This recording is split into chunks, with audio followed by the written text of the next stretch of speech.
and Savannah Pharmacy in Countryside Shopping Village. Convenient opening hours, including Sundays and holidays. Oh, I think they're doing a great job. A lot of them are. Good afternoon, Dwayne. How are you? Not too bad, sir. Ladies and gentlemen, Radio Cayman's Talk Today with Sterling Dwayne Ebanks. But I do have some questions. There are more questions than answers. Radio Cayman's Talk Today. If you're ready to talk, we're willing to listen. Well, I really enjoy this program today. Cayman Islands' foremost listeners participation program. May God bless every person.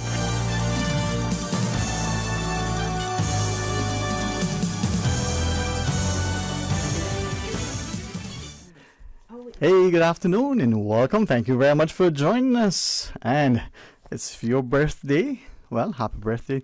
If it's your birthday because it's the Crisis Center and you have 2 decades, well, even more happier birthday. Well, I'm going to tell you what we're going to be talking about. I guess you know. So stay tuned for Talk Today.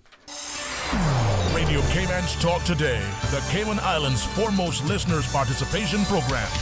We ask our listeners to avoid statements or comments which are abusive, derogatory, malicious, or defamatory. Do not use any indecent language or make any statement which is false or misleading. Email talktoday@candw.ky or call 1-800-534-8255. courtesy of Flow. Cayman's #1 network that connects you to your world like never before. Let your voice be heard. Once again, here's your host, Sterling Dwayne Ebanks.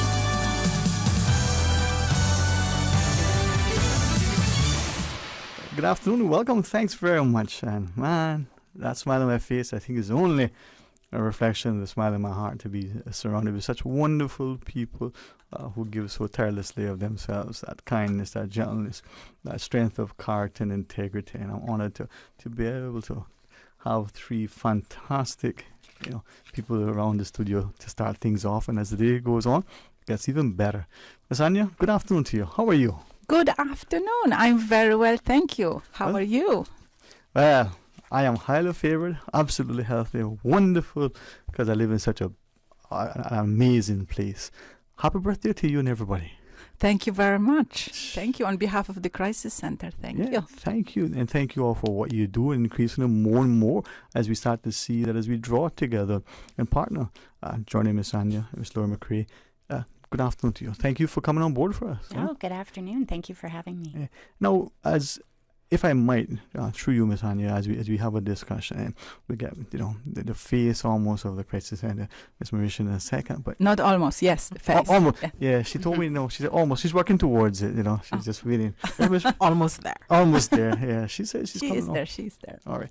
With that though, when we look at entities that come together collectively to share a vision, to appreciate that not only do many hands make light work, but you have to be consistent, you have to be dedicated. There's a level of commitment that sometimes maybe an easy way for us to relate is those of us who are part of a PTA.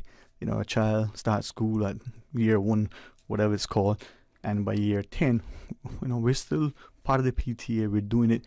And then in year 20, the child is long gone, but we're still there because the work has to be done. Right, Ms. Laurie? That's right. That's how it is, That's right. Huh? Yes, absolutely. It's not about one thing. For you, if I may ask, the Crisis Center and the Crisis Center's work these last 2 decades, and its work specifically in Cayman, how would you characterize it? Well, it's unfortunate because our mandate is to close our doors forever, which we would love to be able to do one day. Unfortunately, that has not happened. So I think we fill a necessary role for women, not just women, and we are. Our mandate for the new shelter, which we may touch on later, yes. Is to be all-inclusive with the community because, unfortunately, domestic violence does not only affect women. So I feel that, when people are in need as a result of these situations, we do provide options for them, and which is why our new shelter is of the utmost importance right now. Now, Ms. Marisha Spencer, as the outreach coordinator, and as we look at today not only being, as Ms. Anya reminds me, International Women's Day, but it also being the date on which, was the birthing of the crisis center. Yes, the crisis center was established. Yeah, it's important. I mean, 20 years ago, you and I were just a thought, right? We weren't quite here yet, huh? No, because we're pretty young. Yeah, because we're young. I mean, look in the mirror. And to see the incredible work continually, despite the growing need and the desire to not have it, the responsiveness, the receptiveness, the sort of the resourcefulness of the community in drawing and recognizing and trying, to make a positive difference. So, firstly, good afternoon, everyone. I'm happy to be here, especially it being International Women's Day. So, happy International Women's Day to all the women listening and also to the men who support women and who advocate for equality among women. And I'm also happy to be here today again because it is our 20th year of service to the Cayman community. And that's a very big role that we have taken on, especially with an issue such as domestic abuse. It is challenging, not only for us, but for the community itself. And what we find to be, there's a word that I want to put to it. And the word slips me now, but I'll get back to it. Yes, but just to know that it is such a big issue in the community and the support that we receive from the very same community, it's even bigger. So I think we're doing a phenomenal job. And because of that, I just want to say thank you to everyone who have supported us over the years, even though our doors, our mission is to close our doors forever, but we still need the support until we get to that point. So I just want to say thank you, and I'm happy to be a part of the Crisis Center. And this is a way of advocating for women and men, but because today is International Women's Day, we have to put the focus on women today. And I think as it should be. I mean, we look and we hear comedians say, well, if they can put a man on the moon, why can't they do this? They can cure this, but why not the common cold? We see increasingly how we almost, without recognizing it, we devalue certain things, we are insensitive to our response. So as vice chair of the board, Ms. Laurie, from that perspective, you did share. It's not just affecting a woman, it affects men, but it affects the entire family unit and by extension the entire community. And one case is one case too many. So it's an effort for all of us to appreciate that like littering should not be that thing that we accept culturally. This should be something that we just don't. And it's so easy to happen. The slightest of friction can escalate into something can be habitual, and then it becomes structured, and one generation after the next repeats that lifestyle. How do we have that discussion and the sobering to make sure that it's not the issue? Well, I think education is key. And I think that's what the Crisis Center is doing such a great job at going into the schools and I think you have to start young. And it's unfortunate that some of our young people are exposed to domestic violence at home, and they need to be educated to know that this isn't acceptable, and also be provided with tools to cope and to deal with it. And there again, I think the programs that we have available can really help in that regard. And as I think of it, I mean, I see where sometimes, and I'll ask you for guidance because I try hard to avoid pointing fingers and blaming people. I would tell you that I probably do, sometimes even consciously, even though I don't wish. But it's best to look in the mirror. And we're around the table and we're deciding strategy relative to our next football match. The coach is saying something, but the players have a perspective. Maybe we're seasoned business people, and one as CEO, she says, I think we should do this. The VP says, no, I think his view is this. We're politicians. We're trying to decide the policy. So we have that level of discussion. Sometimes it becomes engaged and heated. Probably not unlike two partners who are conflicted over something, finances, the state of the family affairs. Those interactions can be volatile and become, but it should not be continual.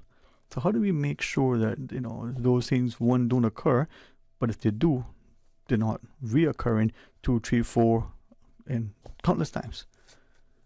So it's basically about, like Laurie mentioned, education is the key, right? And teaching young people, especially, how to talk to one another, Mm-hmm. how to dissolve their conflicts without using aggression, without being violent. Uh-huh. And with, over the years, we kind of started off from having the safe shelter for women and children. And then right now we try to have a very holistic approach where we not only supporting women and children, we also supporting men, we supporting, wider community, we supporting teenagers, we educating our businesses and public. And Marisha, goes to schools and goes to Marisha and Livia. They both, do a lot of education around schools. They've seen 500 students last month, which was the dating abuse month, right? Teens dating abuse. So teaching them, healthy relationships, how to be respectful to one another, how to show love to each other. This is basics. But without that, if we are being raised in the family where there is violence, this is what we learn. This is what we learn how to behave, right? Because we look at our parents, how they solve their problems. And that's what this cycle of generational abuse, this is what we're trying to break, because this is the only way we can actually end this problem in Cayman. You referenced the violence, and I wanted to share with her consent. Listeners will have to forgive me. I shared with you what someone shared, and I gave you a briefing. And she asks, if I could, knowing the discussion today, very independent, very intelligent, engaged woman who has the strength of character and the resolve, and understands that she can do their own, but having help from someone, makes it easier. And she was questioned to what extent in our society today, through either some of the modeling that we see in the media, in our homes, some of the way things are transpiring, if we're somehow creating this environment for the next generation of uncertainty. So women perhaps are doing things in the past, not in occupations, that were synonymous to men. They're out drunk, they're behaving in behaviors like Marisha, I have the word that comes to mind, but I don't want to use it, that were akin to the man's behavior in the past. Not just the drinking, the smoking, the carousing, but if you get where I'm at. So the women aren't the examples of what we thought women are. And then the men are not example of being men either in terms of their sense of responsibility. So the aggression that we may have seen from men, we've seen from women. The mixed up notion of humanity and humility. Is there somehow, and I'll see if I can see the message she sent me to read the question she was asking, how we can ensure that we're looking at it for, equal treatment with respect to understanding that we live in a society and violence against someone should not be accepted. And when it occurs, to ensure it is not repeated, so that education and the dialogue is to create that safe environment for the spouses, for the children, and then by extension the co-workers in the wider community. Has that reached coordinated, Ms. Marisha? Yeah, so there are many parts to that statement. And one, we have to look at it from culture and assumed gender roles. And so what that person who consulted with you, what they're saying basically is that they're seeing a reverse of the gender roles now. So women are behaving like men, and men are behaving, as women. We were put in the box as women should behave. But the bigger problem is we have to demystify some of those myths around the roles that we should assume as gender and take it from a perspective of equality right across the board. So with a man, and funny enough, recently we went to the schools and there was a conversation surrounding gender roles from, we were presenting to a group of boys, and they raised the very same issue to say that women are now taking on the role of men. But what we are not looking at is to correct those behavioral patterns, but not necessarily just a reverse in role, because it doesn't matter which gender is behaving in a particular way.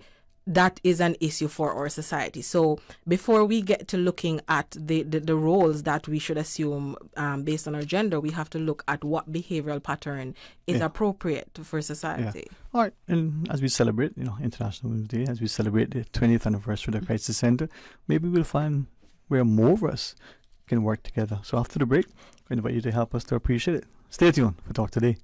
When you're craving something big, something tasty that gives you that lip-smacking satisfaction, something that hits the spot, there is nothing better than a footlong from Subway. It's pretty tasty. Filling and full of flavor. Try our new sweet onion steak teriyaki with a twist, or the classic chicken teriyaki. Top it with green pepper, onions, cheese, and that sweet onion teriyaki sauce, all piled on your favorite artisanal bread. Satisfy that craving with a footlong from Subway.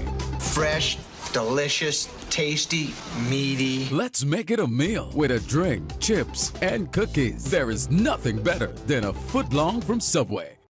Did you know that ValueMed Pharmacy has a free online prescription service? Managing your health and medical requirements has never been easier with ValueMed. Simply visit value-medpharmacy.com. That's VALU-medpharmacy.com and click the Refill Prescriptions tab on our website. Fill in the information for new prescriptions or refills and choose your preferred pickup location. ValueMed on Walkers Road or Town. Then bring in your original prescription from your doctor when picking up. There's no need to stand in line and wait for your prescription. Save time and pick up prescriptions at your convenience by visiting value-medpharmacy.com. That's VALU-medpharmacy.com. For medical lab services in Cayman, go straight to MedLab. Blood test, x-ray, and mammogram, all of that is MedLab. Affordable fees and friendly service, a full professional team. MedLab is always comfortable, MedLab is always clean. For medical lab services in Cayman, MedLab. Attention passengers, the Cayman Airways Panama airfare sale has been extended. In just under 2 hours aboard Cayman Airways, you can explore UNESCO World Heritage Sites and the 8th wonder of the modern world, all within driving distance of a cosmopolitan city. Hurry, book by March 12th to get Panama airfares on sale from just $296 CI round trip. Some conditions apply. Call 949-2311 or visit CaymanAirways.com to book your Panama getaway. Let me tell you something. I've been fishing our island since I was a boy, and it's getting harder and harder to get a good catch. Maybe it's because there are so many more people in Cayman than ever before. Maybe it's because of how the climate is changing. I don't know about that, but I do know that I want to be able to keep fishing and teach my children to fish one day as well. So it makes sense to me that we have certain areas and certain times of the year to fish for certain things. It feels unfair not to be allowed to fish where my dad had taught me to fish, but I know that being patient now means we can keep fishing for many more generations. We're all in this together, right? For more info, download the Cayman DOE app or visit doe.ky. Tune in Monday through Friday at 7 a.m. and 10 p.m. for the Daily Sports Report, covering local, regional, and international sports. Proudly brought to you by Dr. Wayne Porter, offering a full-service dermatology and dermatological surgery practice. Call 946-9020 to book your appointment today. Talk today. But I do have some questions. Talk today. Cayman Islands' foremost listeners participation program. Talk today. Because there are more questions than answers. What the public is saying. Waging to take your calls right now. Sterling Dwayne Ebanks.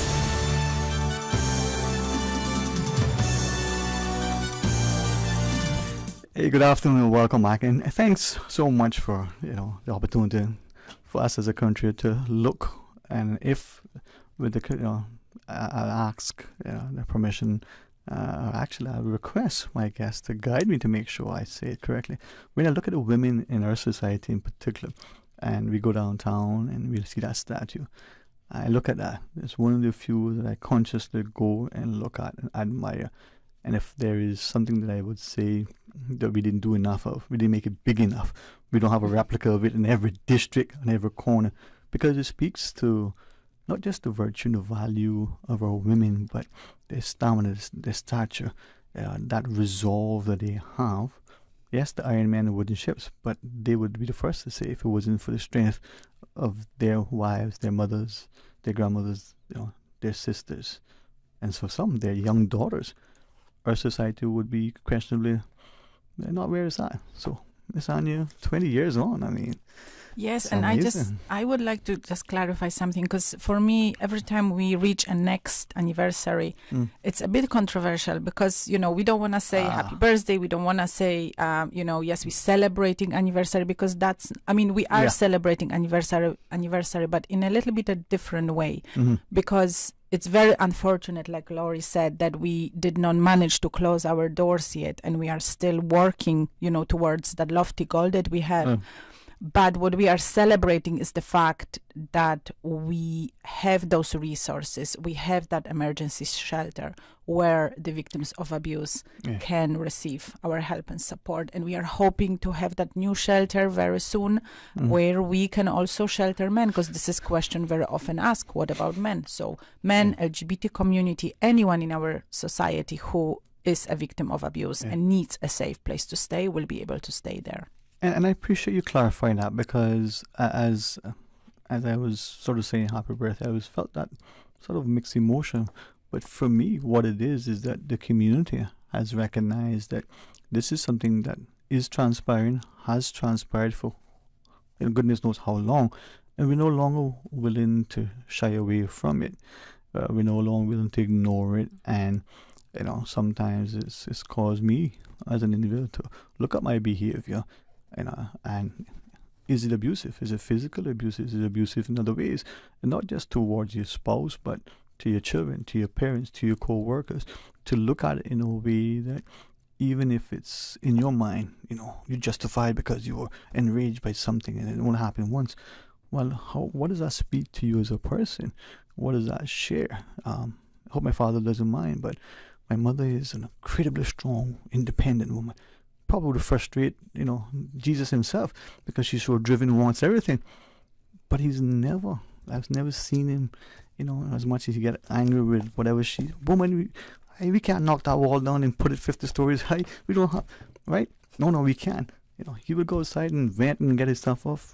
Never saw that aggression, right? I only wish that I could do that sometimes. So we have that resolve, and he's not unlike many men across the world.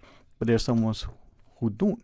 And I wonder, when I asked the question from my friend earlier, are we now seeing women respond the same way, so that men are, you know, feeling that abuse? But whether it's male or female, we should not accept the abuse. So the goal for the shelter, I think, is 20 years perhaps. Maybe we'll get it next year. Yeah, that's the hope. Yes, that's the hope. And like you said, you know, abuse touches everyone. It's not, you know, it doesn't matter if it's women, men, children. Yeah. It's everywhere. So if we are all, despite of what gender we are, if we all respect each other and we behave, you know, appropriately, then that's where we need to go. I'll ask this first, if Ms. Laurie wishes to respond, and of course to you, Ms. Marisha. As a community, whether it's the financial contribution or otherwise, how can we help you to reach both those lofty goals? One, we don't need a crisis center because this is no longer an issue. And two, well, that physical goal of having that safe space for victims of abuse, male, female, families. What can we do? How can we help? Well, I think, again, it's interesting to see what's happening here as a country and how Cayman is moving forward. The legislation that we're seeing that's being discussed now, I think, is key. Yeah. And I think we all have our part to do. If you're a business owner, I think you need to ensure that you're providing a safe place for your employees to come every day. I think we have to shift our mindset. I mean, I grew up at a time when inappropriate comments could be made and you just, oh, well, you know, you fluff it off. I think the time has come that we have to stop that. We have to be, I think everybody has to become more aware, because I think one perpetuates the other. I mean, just what can seem, you know, innocent little comments, you know, they all relate to one another, and I think the abuse is an extension of that. So I think we all have to do our bit to make it better for both, you know, men and women. And maybe, that may be part of the issue that when we think about it, sometimes we equate, not to put us off track, but as an example, we hear breast cancer awareness and education. we immediately assume, well, breast, woman, right? Perhaps the terminology and the mindset and the lack of education and awareness. So hopefully, as you shared, domestic violence is not, something that we should, irrespective of the statistics, only look at it as impacting one. And if it was only women only, well, women have sons and brothers and fathers and male co-workers and maybe a male dog. I mean, a pet male goldfish. There's more of us. It's not just a women world. No. And, synonymous to the associating breast with a woman, it for very long, it has been, when we talk about domestic abuse, it is associated with women. Mm-hmm. So it's a woman's issue. But now I think we have made advancement through education, and particularly through our prevention program and the other agencies that looks at prevention, to define abuse as everybody's problem and not just a gender issue. And so education forms a big part of the change, and in educating, we not only educate those persons who we think may be in a vulnerable situation to either become victims or to become perpetrators, but those bystanders, converting them from the bystander position into an upstander, so they know that, hey, if I see something, then it is on me. I have a duty of care to support those persons who are impacted, and also to call out the perpetrators, hold them accountable. Ms. Laurie? I think I'd also like to point out, that I think sometimes domestic abuse is viewed as physical abuse. I think we have to remember that it can also be emotional and psychological as well. Financial and everything else. We see many times the things that impact us. Ms. Anya, with that, though, as Ms. Marisha was sharing, I wonder what the bystander effect, whether it's the sociologist or the psychologist, but many of us, we sit by, in economics, we talk about the free rider concept. Everybody wants to benefit from the thing that turns out good, but not enough wants to get involved to help this thing to be good so that we can all enjoy it. We'll jump on and go, yeah, boy, I'm there, but if it didn't, no big deal. So that bystander effect, the wider community, there are issues. We see our co-workers come in sometimes, and we know there's a problem. Are we too embarrassed to ask? Do we think that society requires us not to inquire because we're being nosy? Is it that, not my problem, I got enough of my own? Yes and no. Yes and no. You sound like an economist. Yes, so this is a big issue because many persons still think this is not, my problem, right? But saying that at the same time, we worked with some employers, for example, who employ our clients. And there was, instances where the client was let go because the perpetrator would come to work and create, disturbance. And then people are like, okay, I don't want this problem. But there are those employers out there in Cayman who support them, who support these victims, and who work with us and who ask us, what can I do to make this place safer? And one big thing is also for our outreach program to go to the businesses and to companies and talk about how you can help if you suspect someone is being abused. What can you do? And that care of duty that Marisha was talking about, right? You see something, say something, ask this person, is there something that is happening? Can I help you with something? You don't have to be, in their face, so to speak, but you can do it in a nice way and still provide support and care. If you're genuine, you want to be able to help those employers who recognize it.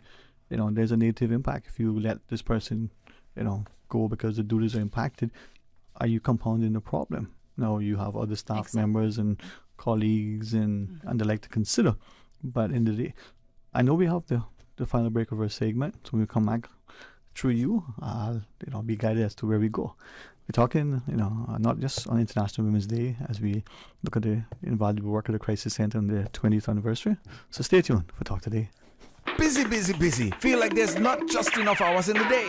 Savannah Pharmacy, service to make your life easier. Now you can WhatsApp your prescription order to 929-5045. And pickup is just around the corner with everything your family needs and convenient opening hours including Sundays and holidays. WhatsApp your prescription order to 929-5045. Savannah Pharmacy, wholesome values with modern conveniences. Due to popular demand, Cayman Airways have extended the Panama sail. Upgrade your summer travel plans with non-stop flights from Grand Cayman to Panama. Panama airfares are now on sale from just $296 CI round trip. And in less than 2 hours aboard Cayman Airways, you can be in a land where the Caribbean meets the Pacific, where you'll find modern cities and so much more. Be sure to book by March 12th to catch Panama airfares on sale. Other conditions will apply. Call 949-2311, contact a travel agent, or visit CaymanAirways.com to book your Panama getaway today. You're listening to Radio Cayman. Time check now, 12:46. This time check brought to you by Barry's Golden Jerk, the Cayman Brac sensation. Barry's Golden Jerk, the Cayman Brac sensation, ranked the #1 restaurant in Cayman Brac by TripAdvisor and home of the authentic jerk.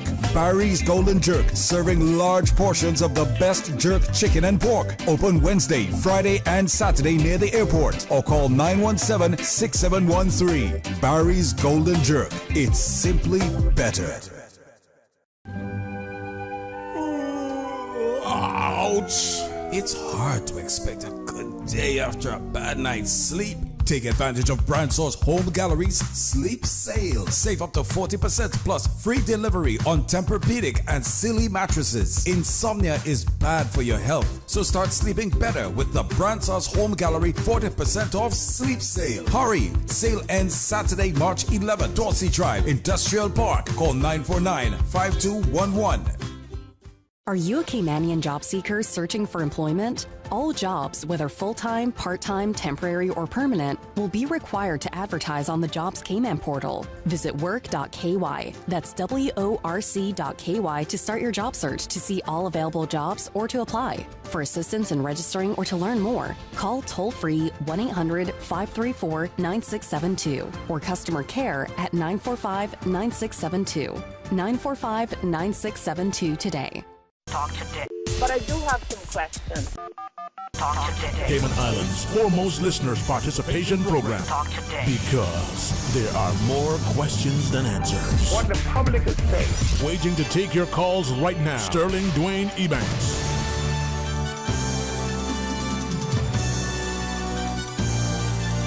Hey, good afternoon, and I think it's okay to say Happy International Women's Day, and thank you all for joining us. Thanks to the Executive Director of the Crisis Center, Ms. Anya. Thank you very much. The Vice Chair of the Board, Ms. Laura McCready, together with the Outreach Coordinator, Ms. Marisha Spencer. I think my male friends, from my father to my siblings, would say, whenever we're in a company of strong, dynamic, independent women who are thought leaders, who are willing to always stand in the gap, it just builds our society that much stronger. And I don't believe anyone anywhere would disagree, with that. From my friends who are Catholic, and they pray to the Mother Mary, to everyone else. It's just so phenomenal to see that maternal spirit. So maybe some of us men, can exhibit that, right, Ms. Marisha? Yes. I agree. We can try. I mean, it's there. It's just a step, as we mentioned, about that box that we put ourselves in. It's just a step out of the box and know that I have the ability to experience, I have the ability to give. So, yeah. Yeah, man. It's empathy, it's humanity. And above all, I think it's humility.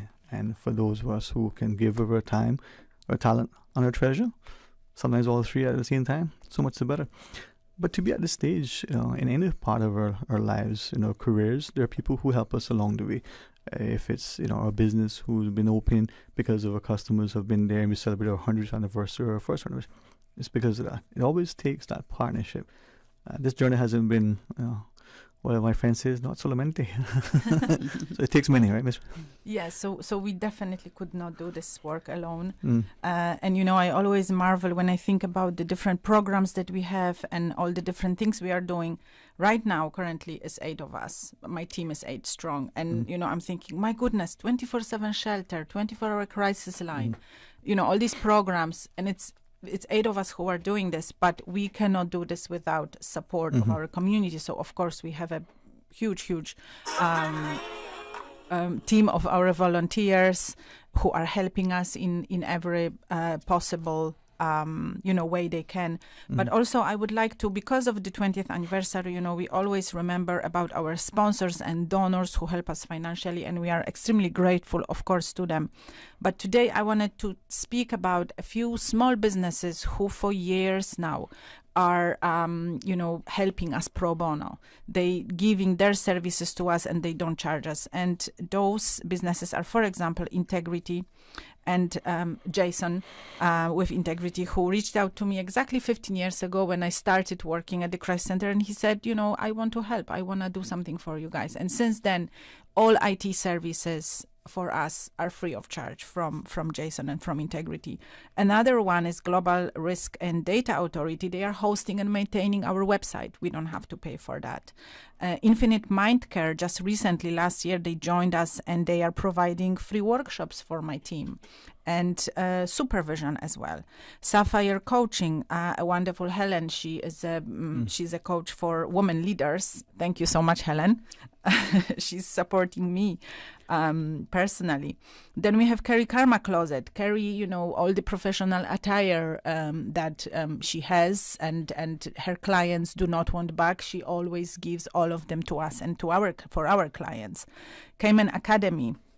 We have Ronnie and Bella who help us with the self-defense, and also they help us financially.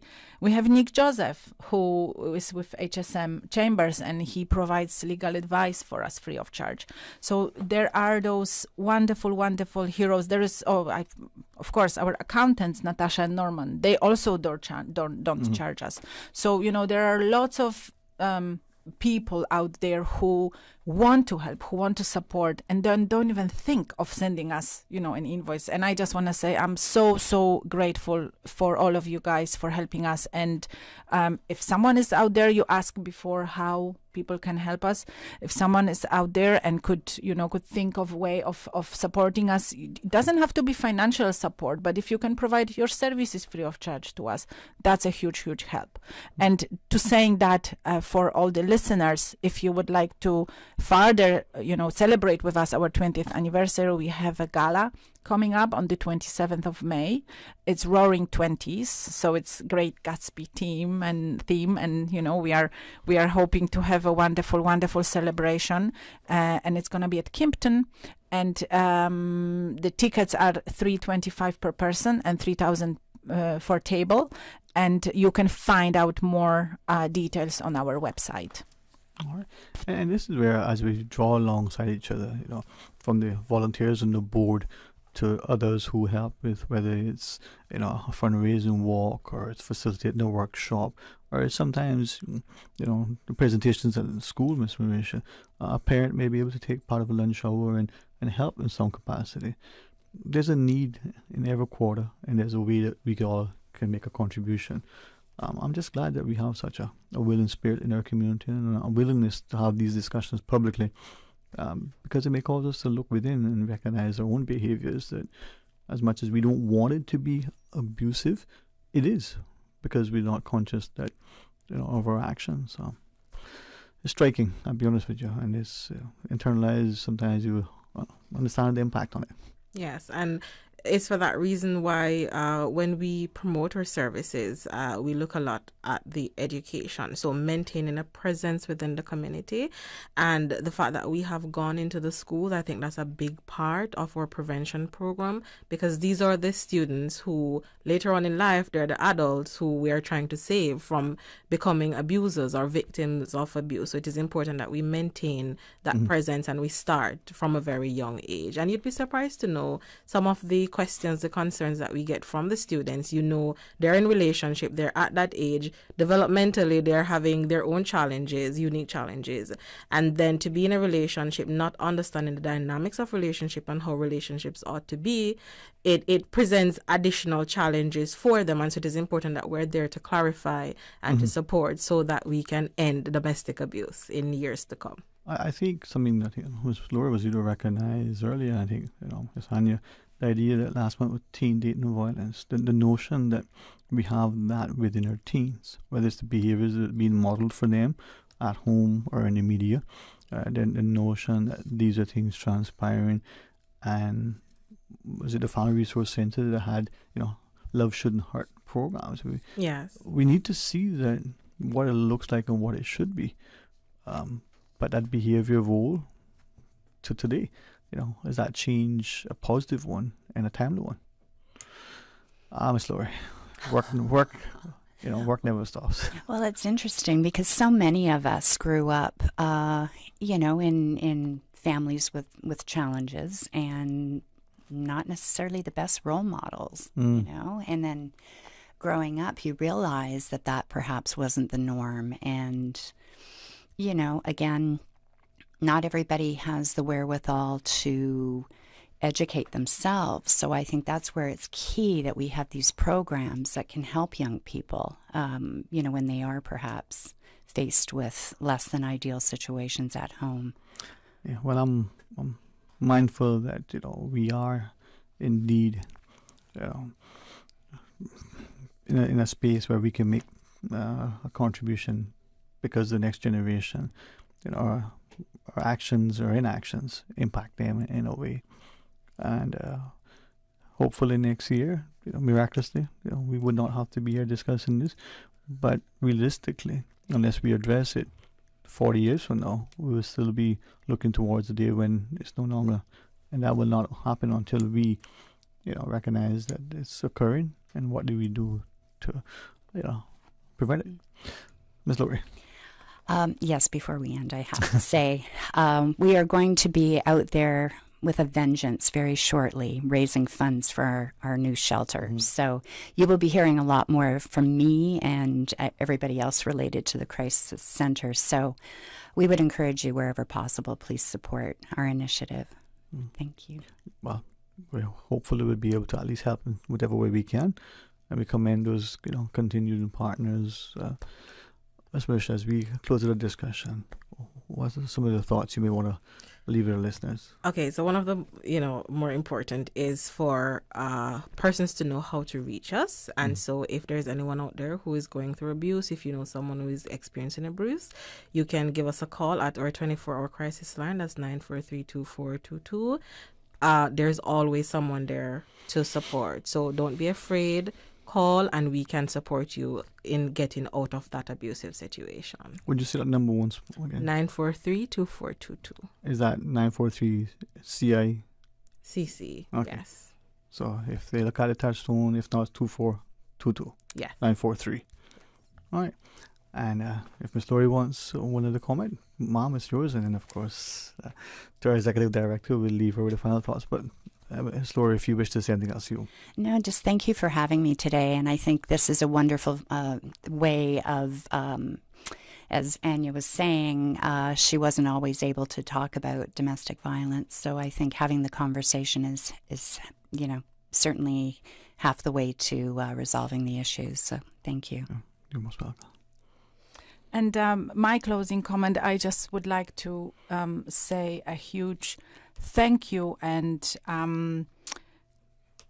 the work that we do, it's very emotionally draining at times, but it's also extremely rewarding. And one of this big reward is to see our clients who come to us broken. They don't see, the light at the end of the tunnel, but we work with them. We help them the way we can, the best we can, and they come out on the other side empowered and hopefully live lives free from abuse. So I just wanted to say, thank you for their courage to actually reaching out to us and to come and ask for help. And not only women, but men as well. Well, thank you for using that word. That was what I wrote down, courage. The courage for them, sometimes unsupported, to stand up. Not just to try to speak to their partners and communicate and get an understanding of what's happening, but when that partner isn't receptive, to have the courage to step out. You go right ahead, Mom, of course. Okay. And I think we would be remiss if we did not thank Anya and the wonderful job that she is doing and the ladies who are at the Crisis Center on a day-to-day basis. I mean, the board is extremely proud to be a part of this, and you do such a wonderful job. Thank you. Thank you so much. Thank you. Oh, that's most fitting. Indeed. It's that commitment. So thank you all. You see, woman empowering women. That's what it's all about. That's right. And hopefully men are smart enough to draw alongside empowered women so that we can find a path. Thank you all very much for what you do. And hopefully we will be able to work together. All right. Thank you. Thanks. All right. Well, when we return, we can get a chance to focus on education. And we have an excellent discussion in store for you. So please stay tuned for Talk Today. Continuing the Caymanian tradition. Let Cora keep my ground so clean. The heart and soul of the Cayman people. Thank you for keeping the culture alive. There's the news every day. From East End to Georgetown, down into West Bay. Radio Cayman in the Cayman Islands. Today's biggest news. Radio Cayman. Your voice, your choice. Local, regional, international. This is Headlines from Radio Cayman's newsroom. Today's biggest news. The Headline News is brought to you by Health Services Authority. With your latest headlines, I'm Felicia Rankin-Solins. The Ministry of Health and Wellness would like to advise the community that information relating to flight restrictions due to Ebola virus disease outbreak is false and was not released by the ministry. In international news, more than 171 trillion pieces of plastic are now estimated to be floating in the world's oceans, according to scientists. Plastic kills fish and sea animals and takes hundreds of years to break down into less harmful materials. The concentration of plastics in the oceans has increased from 16 trillion pieces in 2005, data suggests. Last week, nations signed the historic UN High Seas Treaty, aiming to protect 30% of the oceans. Two small planes crashed into each other over a lake in central Florida on Tuesday, killing all 4 people on board, authorities said. 3 of the 4 victims have been identified, including a flight instructor, a college student, and a 67-year-old man. Where the planes departed from and what caused the deadly collision remains unknown. These are your headlines. I'm Felicia Rankin-Solins. For the latest in news and information, follow Radio Cayman on social media, Facebook, Instagram, Twitter. Download the Radio Cayman app or log on to our website, radiocayman.gov.ky. The Headline News are brought to you by Health Services Authority.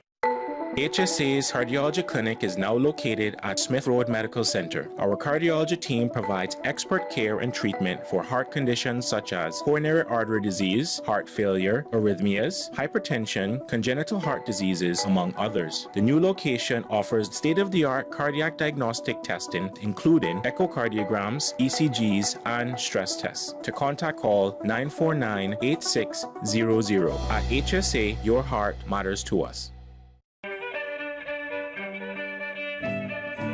Born in Creek, Cayman Brac on the 25th of September 1939, Henry Mansfield Connolly was the third of 8 children for Henry Kitchener and Olive Connolly. Following a 30-year career with National Bulk Carriers, he was one of few Brackers who worked with Cayman Energy Company doing the ship-to-ship oil transfers off the island in the 1980s. Following a medical injury, he retired from sea and started his own plumbing engineer company, C&H Plumbing, which he owned for 16 years. Prior to relocating to Grand Cayman, he was a volunteer during hurricane emergencies, assisting with the safety of the elderly in his district. Mr. Connolly was one of the original band members of the famous Brac Beach Boys, a member of the Sister Islands Veterans and Seamen's Society, and also a member of the Seafarers Association on Grand Cayman. In 2003, he was one of 500 seamen medal honorees for their contribution to the Southwell years.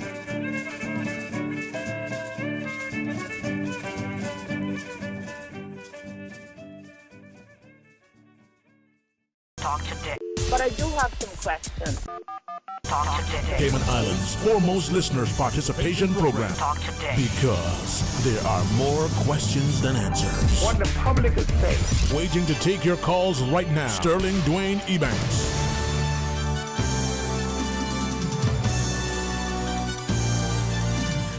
Hey, good afternoon and welcome, and thank you very much. And as we, anxiously look at the, upcoming coronation of our new king, and we got the Easter not that far away, and we got summer, we're going to have the opportunity to consider our children as they start, their educational endeavors in, a formal setting, as it were. So as we look at early childhood education, I'm honored again to partner with our ministry.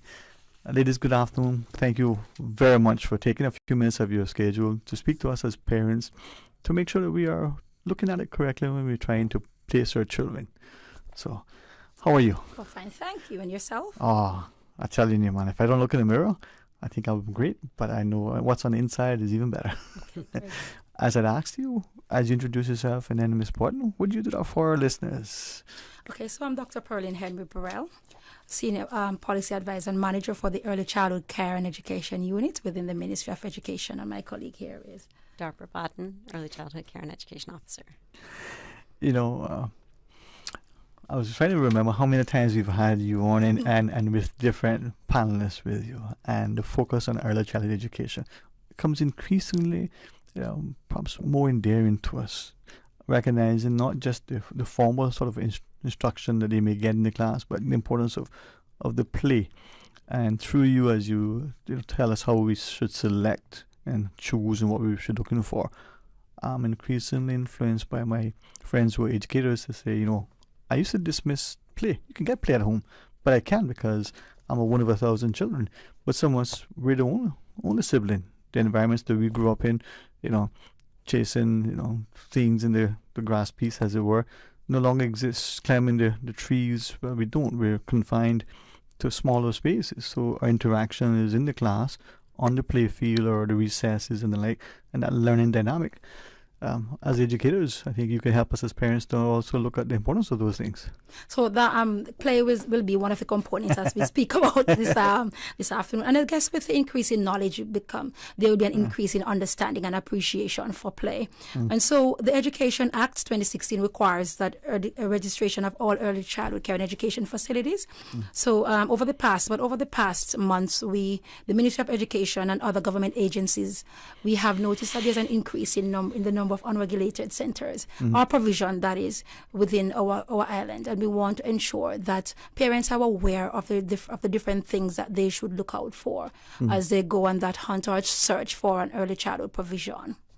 If I then may ask, and I'll consciously use the terminology that perhaps we use colloquially and we just use generally, and hopefully to understand that maybe there's a distinction. And as you said, the regulated and licensed versus non-regulated. We talk to preschools and nurseries and we call them different things. Are they synonymous? Are they all one and the same? Or to be registered, they have to be identified as such, and then what registration would entail? So in across the region, there are different names. This relates to early childhood education and the Cayman Islands. When we talk about early childhood education, it's covering children from birth to 5 before compulsory age. And also persons may say preschool, persons may say daycare, but once they're covering that provision, it's reference to that, that age group, birth to 5. And then that regulated versus, you said, the increasing number of unregulated spaces. How would we know that this is now regulated, to use the word you use? Well, so we want to look at, for example, some things to consider. Once it's regulated, then it would have been registered by the Education Council, which is the registering body for early childhood institutions. And would there be, I'm thinking as an example, we go into certain retail commercial environments, there's a framed certificate somewhere, placed somewhere prominently, and we can know whether this is licensed to sell, if it's a restaurant. So would that still, So it is so in the center registered, there should be displaying their current certificate of registration. So which will be signed by the council and approved. That means they would have gone through the necessary processes and has now been approved to practice as an early childhood provision. And then as parents and caregivers who are looking for somewhere not just safe and nurturing but properly regulated, can we ask that that's there? What would be the benefit of ensuring that the space that we send our children is not only that, that's Mrs. Ebanks, she has a great facility, she's been doing this for 1,000 years. Everybody knows her, but it's now regulated. What's the benefits of having that regulated, licensed, recognized center?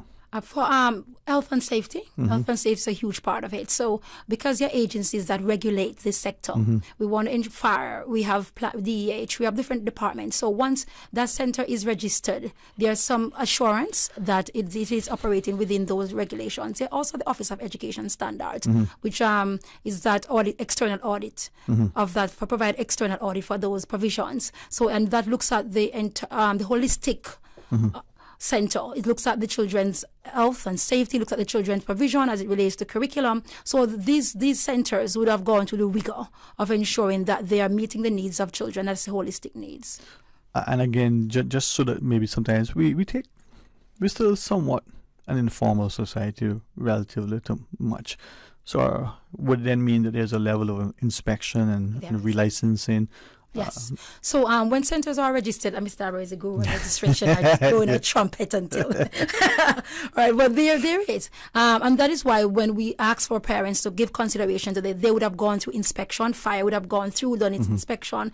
DH, the Department of Health, would have gone through. Early childhood unit would have gone through. So different agencies that ensure that there's a certain level of expected standard of safety is in there, and not just safety as in physical safety, but the social and emotional, as we do with safeguarding of our children. All that would have been checked before they are granted the approval to register. And even after they have been registered, we have those visits to ensure that they are in compliance. So that was so it is very important that parents consider these centers, and we want to look at it. What are some things that they may consider before they visit? Where is the center located? So is it within your transit to work, or is it close to home? So because we understand that parents operate from different financial backgrounds, so you want to ensure that one is within close proximity, whether of your place of residence or your place of work. They will also want to consider what kind of services does the center offer. Is it full time? Because some parents may just need provision for a part of the day, or is it so? Does that center offer full time, part time, or a few hours per day or week, whatever that is? They also want to think about the monthly fees. Does it fit within their budget? And as we said before, that their parents coming from different socioeconomic backgrounds. So while we aspire that for a child to be a certain institution, can you afford for your child to be there? What does the most recent Office of Education Standards report says? Because that, as I said before, outlines the quality assurance bit comes from OES, which is the Office of Education Standards. So parents want to look at, and that's a public knowledge. It's published. Once the report is done, it is published so that so that persons can have access to it and know the quality of provision. What are the strengths of this setting? What are the areas for further development? And so they can make some conscious decisions about where they are sending their child. They also want to look, is the center, as we have talked about, does it have that display of certificate from the Education Council to ensure they have met those requirements that would have been laid out in the Education Act and Education Regulation, Education Council guidelines, and from those other agencies that do the regulatory part of it. Okay, so as we bring Ms. Dabra into it, then when we look at government schools from two perspectives, we see whether they're, the grading, it's a good school. Yes. That same sort of grading that applied to, the big schools would also apply to these early childhood education as part of the inspection. Yes. Right. What was the eyes we were looking for different things in early childhood setting? There's some core things that remain the same from the Office of Education Standards, but the all early childhood provision that are registered would have gone through the same rigor as is other institutions. And as you were referencing sort of the location where it's located, just looking at government schools, not the private primary and secondary schools, we're told the government has catchment areas. So if you live in this area, you would more than likely be expected to go to the school in this area, the primary schools particularly. For the early childhood centers, does that same catchment area apply, or you can choose to go to the school because it meets your needs based on whatever criteria you assess? Thank you so much. That's a good question. No, but there's no catchment area now, which is great. So parents can choose centers that are within this parameter, whether it be financial or whether it be the curriculum offering. So they have the freedom to choose. And that's, I think, is a great benefit at this time. Perfect. So, Mr. Dabra, as Dr. Henry Burrell shared, you are the guru on registration. That we know. But tell us, someone may be aspiring to open up a center at some point. Someone may have an existing center that they want to get registered and they want to go through. What is that process like? So we would encourage them to reach out to us. They can reach out to us at ecce@gov.ky. And then we would talk to them and speak to them through the registration process. There's a registration application, which they would need to fill in. We also recommend that our agency, as well as Fire and DEH, do a courtesy visit prior to investing any money in it to see if it will meet what is needed in early childhood. We also point them to the Education Act and the Education Regulations, along with the Education Council guidelines, which lay out all of the requirements within those documents. And if I, again, make sure that I use the words correctly, but ask, a person who wants to, be registered and recognized and do the right thing. Staffing. We know if you're an educator in, say, the primary school, you have to be a teacher. You can be someone who assists the teachers in a different terminology, but if you want to be an educator, there's a certain criteria, certain education expertise, and you have to demonstrate. For the employees in the early childhood centers, are there similar qualifications and requirements that they will have to possess? Yes. So when parents are going to visit centers to choose a center, they can ask about staffing.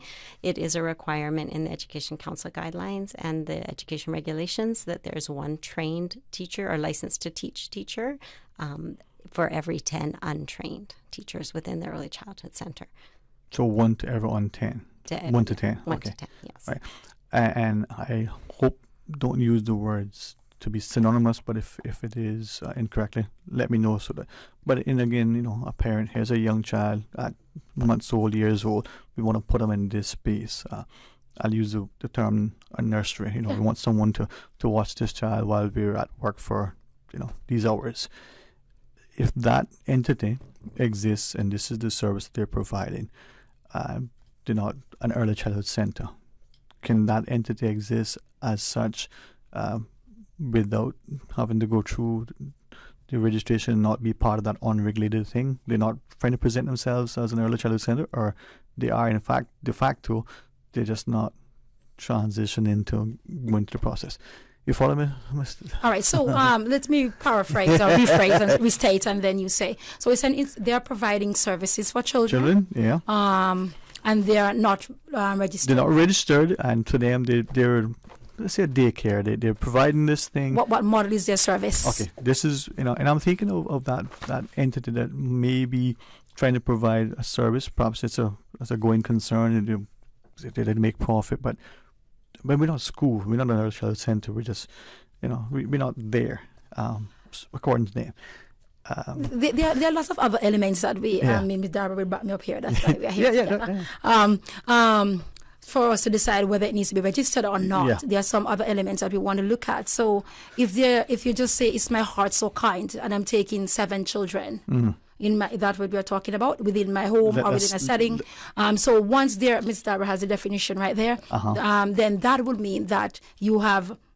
Because there's a number. There's a threshold, there's a number, there is a condition that if you have met those, then you're an institution. And you should be regulated. And you should be registered in accordance with the Education Act and guidelines. Okay. Not doing that is a breach of that. I mean, Darby will read it. So not more than 4 hours and not for 3 or more children of the same family, not of the same family. Irrespective if you call it, and I'm not trying to be offensive to anybody, but sometimes we don't realize that what we're doing is in keeping with the laws and expectations and what the spirit and intent of the law. So no more than 4 hours, no more than 3 children, whether you call it... No more than 2 children. 2? Okay. Nursery, daycare, or whatever you call it, if it's that thing that goes beyond what the law prescribes, you should seek registration. And okay. And as you rightfully said, persons may be ignorant of it, but as we know, it's not an excuse for the law. That is the act that is there now. And so that is why this information and other forums we will have to come back and talk about registering if you have an interest in it, so that the public can be aware. Because you'll find persons out there who may be operating illegally, but they themselves may not even know, as you have said. So we want to ensure that the public is aware of this requirement. And again, only perhaps by this discussion, we may become cognizant of it, but we as parents appreciate the importance of what you're trying to achieve, the safety aspect. God forbid something inadvertent transpires and then it's just too late. We can undo the tragedy. So in the event that someone or an entity, whether it's a going concern of the long-standing or something recent, if that exists in our society, like many things, is this a case of enforcement and inspection that we go and make that inquiry, or we just know what, no harm, no foul, don't pay any attention to it? Well, once it reaches the attention of the ministry or other agencies that supports child safeguarding, we kind of turn a blind eye to it. So that may lead to a multi-agency approach. So MASH, as you know, different entities will go out and do an investigation. The early childhood unit, officers from the early childhood unit will in fact go, because our duty is because those children will fall under non-compulsory in early childhood education category. We'll go for the same reason again, so that we can have those conversations discussions with the person about how, if you have an intention of carrying on, here is how you can regulate your services. So there's never a blind eye to such situation once it has been brought to our attention. Well, as the senior policy advisor, Dr. Barella, you shared outset, there are a number of unregulated entities already in existence. So is there an ongoing effort to assist them to become compliant with the law so that we don't continue to be accommodating and allow that to continue? Well, as we have said before, that once we go with this entity, once we're aware of them, because we actually don't go in search of them, that's not our duty to go in search of them. But once the information has been brought to our attention, then we would go, and once we go as a part of that team of persons who go out, we will provide them with necessary information. We'll talk about registration of centers should you need to be regulated. Here is the processes, and we're always open as a unit to guide persons through the process. Ms. Darba spoke about it, that person's fire will go out, other person will go out, just to ensure that they are in compliance with that. I guess what I'm hearing from you is that we're there not to punish, we want to facilitate, but it probably, like anything, for the public now to not in a malicious way, but to perhaps assist in enforcement by bringing these things to the requisite attention of those who would be in that position. Yes, certainly. And once we do understand there's a need for provision in there. You have to look at what are those types of things that you want to look for when you're going there, when you're enrolling your child in an institution. And so some of these things that Ms. Darba will talk about is that what types of childcare does the center provide? Yes. So it's much more than custodial care, because in some of these places where children are being left, it's just custodial care. So the children are being kept. It's a babysitting service. Yes, yes. So the children are being kept until certain hours when they can be picked up, and these are formative years. And so, whilst there's a health and safety, there's health and safety concerns, but it's also the child's development that could be hindered as a result of leaving these children in an unregulated place. So, Ms. Darba, just talk about some types of. Yes. So we'd like it to be a developmentally appropriate practice in the center, so that they're looking at where the children's age and stage are, and meeting the needs of all the children that they're caring for. Child-centered as well, which speaks about the play-based learning and looking at what the child needs, and then moving their development forward from that point. The center should be welcoming. It should be a place where you want, your child feels welcomed, you feel welcome, that the children are happy and well-adjusted, the staff are respectful of the children, the environment is clean, definitely indoor and outdoor spaces safe and accessible to all children.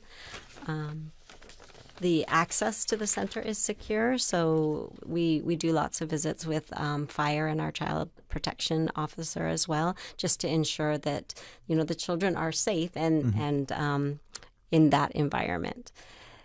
That the children's work is displayed and celebrated, right? So on the walls and the display areas, you'll see what the children have done, their projects and their activities. It's not just about the ABCs, it's about what they have produced. And that the materials that they're using are readily available to them, right? They're not on the top high shelf where they can't reach them. The children need to be able to access the resources. And looking at how the center is laid out. Is it spacious? Is it crowded? There does need to be at least 20 square feet of usable space for each child in a center. And then the outdoor space is 40 square feet of usable space. So it's very important that, the children's development, they have that space to move. Which is interesting. I'm glad that you reference that, because sometimes many of us believe that, they're small, they don't need much space, which in fact, the smaller the child's inverse relationship, the more space that they need. That high school student may only need a little cubicle to be functional. That 5 or 3-year-old probably needs a football field to engage. So if I could then ask Dr. Gabriel from the two other things of you. We know ECAP provides some funding to those who qualify. Would that funding only be payable to a registered entity? So that potentially could be another benefit to some of those unregistered spaces? It is payable only to registered institutions. Okay. So that's, as you said, could be another benefit. Once you're registered and you have families who qualified, then that too can be transferred over to your center. Okay. And then the formative years, I'm mindful that I didn't understand the importance of play. I could always get play. How do you learn through play? Only to be, thankfully, a few decades ago, maybe a few decades too late, but hey, play is learning. It's important. You're problem solving, interpersonal skills, your negotiation. You learn all these things. So those formative years, Ms. Dabra, maybe as parents, we don't understand how important it is for the facility that we send in the child. They're getting that, I'll use the word, the nurturing, helping beyond the ABCs and the phonics and whatever else that we would get from a space that's providing that. We're just putting the child there, and we're just glad that when you come back home, pick up the child is healthy and happy and all great things, but maybe cognitive and development, maybe not getting that nurturing. So those formative years, what do we say to parents as we look at facilities to ensure that we consider all the important things, the safety and the health and well-being, and lovely Miss Ebanks is taking wonderful care of the children, and it's fantastic. But her facility also provides the instruction, the academic stuff, that formative part. Are we ignoring that the 3-year-old is as adept at learning perhaps more and easier than the 9 or 12-year-old? I know Mr. Dabra going to go. All right. So there you go, Miss Friend. We look at each other. That means that any one of us can go. Both of you want to. One of the things, and it's a very important piece to tie with the unregulated facilities, because when children are left in these facilities, the large motor, as Ms. Dabra mentioned, the square footage, they are normally kept inside. In most instances, they are kept inside. And so physical development is what we call one of the prime areas of learning, right? And so if a child's development is impeded, whether it be physical within this space, or it be even the cognitive input is not targeted and focused, then why is the child be picked up physically safe in terms of not showing any external distress? The cognitive area and is the physical development area. They may not be getting the input that they need to move them forward. Yeah. And so that needs to be looked into. And so within that, looking at centers is a developmentally appropriate practice. Are the children getting enough time indoors as is in outdoors? Are children getting time to choose their what they want to engage in so that they can develop that sense of independence? And you talk about those social skills under the direction of a trained practitioner. And training here is different from qualified, because some of our staff come at different levels within our earlier settings, but they all have some kind of PDs, professional development from early childhood unit or early childhood association or different sources that ensure that they are gleaning the knowledge that they need to provide services and support beyond custodial care. Because in these unregulated places, it's more of a custodial care. Yeah. Well, I really appreciate you coming on, and as we have continued discussion, in particular about early childhood education, maybe increasing with great respect to both of you. I think back to Miss Rena Jefferson, who if ever I heard the terminology first, it was from her. Yes. And I think we all take a page. So that passion for early childhood, the importance of what it does to the cognitive as well as the physical development, maybe we as parents need to not look at it as, forgive me for using the term, a babysitting service. We're hoping for more than that. As we close the discussion, perhaps Ms. Borden, I think finally you want to share, Dr. Pernilla, you after. Sure. So it's all areas of development, right? It's not just the cognitive, it's the physical.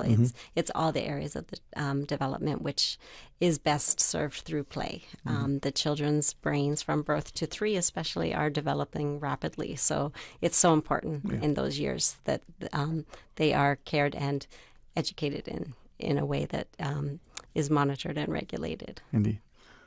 And we are in touch with the emotions of our parents. That sometimes for them is finding a place that is suitable. We are aware that their spaces may not always be there, and so the need for leaving my baby somewhere so that I can get on with my job is also something that the ministry has taken into consideration. We are aware of that, but we want to implore them to do so to ensure that their children are in a safe environment, and that supersedes any other needs that we may have, because we don't want our children to be in these facilities and anything should happen to them, and then as a country we pay the price. So we want to ensure that we start them right and end them right, and within that we want to ensure they're in a safe environment. So if you want more information, you can contact the Early Childhood Care and Education Unit at ecce.gov.ky, and online you'll find a brochure like this that they could get. And so Ms. Dabra will tell you the website for choosing an early childhood center. And we are normally nice ladies in the unit. Normally? So, yeah, normally. It's another cloudy day. You can reach out to us. And Ms. Dabra made it made it clear that Yes. the unit is even willing to come out to see your prospective provision that you have in mind, so that you don't spend money doing these things and then you'll find out that you're not in compliance. So we want to help, and we want to ensure that our children are in safe provisions, and we understand that we want to support families to make the choice and to ensure that their children are safe so that they can carry on with their jobs. And the website is www.gov.ky/education. All right.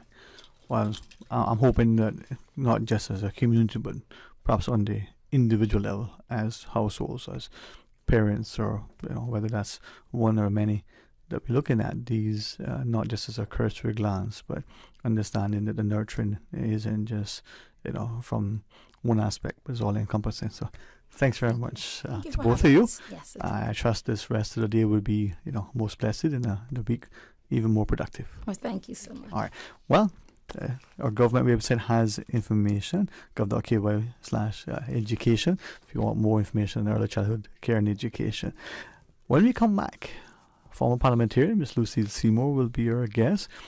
She always has much to contribute, and I always come away more informed. So I invite you to join us as we return. Stay tuned.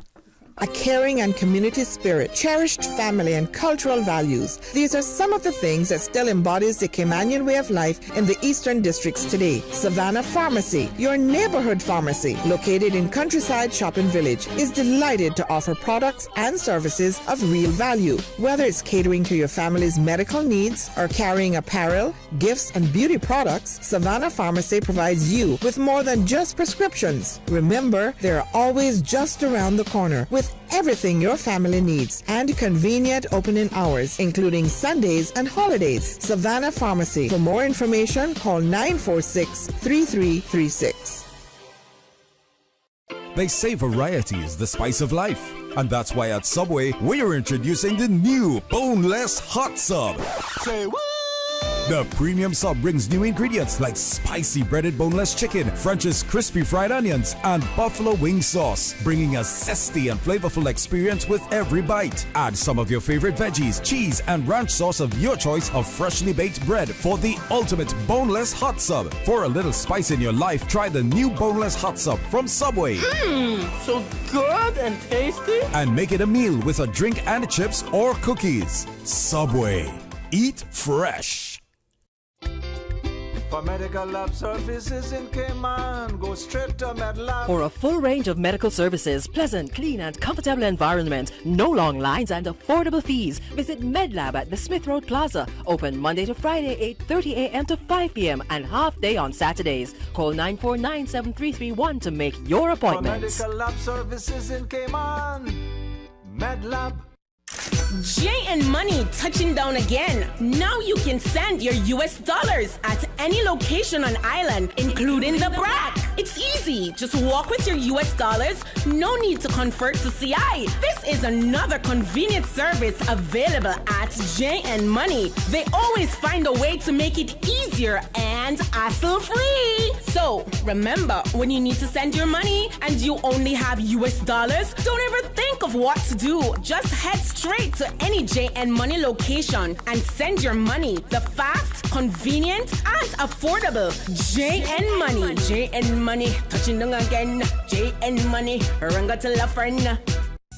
At Doctors Hospital, we know life happens, and usually when you least expect it. So when unexpected medical issues arise, you need quality care close to home. Located in the heart of Georgetown, our accomplished team of physicians and medical staff treat minor urgent conditions such as migraines, chest and abdominal pain, shortness of breath, burns, broken bones, open wounds, and more. 24 hours, 7 days a week with no appointment necessary. Peace of mind is important when life happens. At Doctors Hospital, we're always here just for you. Need to speak to someone? Call 949-6066.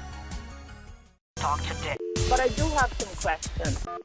Talk today. Cayman Islands' foremost listeners participation program. Talk today. Because there are more questions than answers. What the public is saying. Waiting to take your calls right now. Sterling Dwayne Ebanks.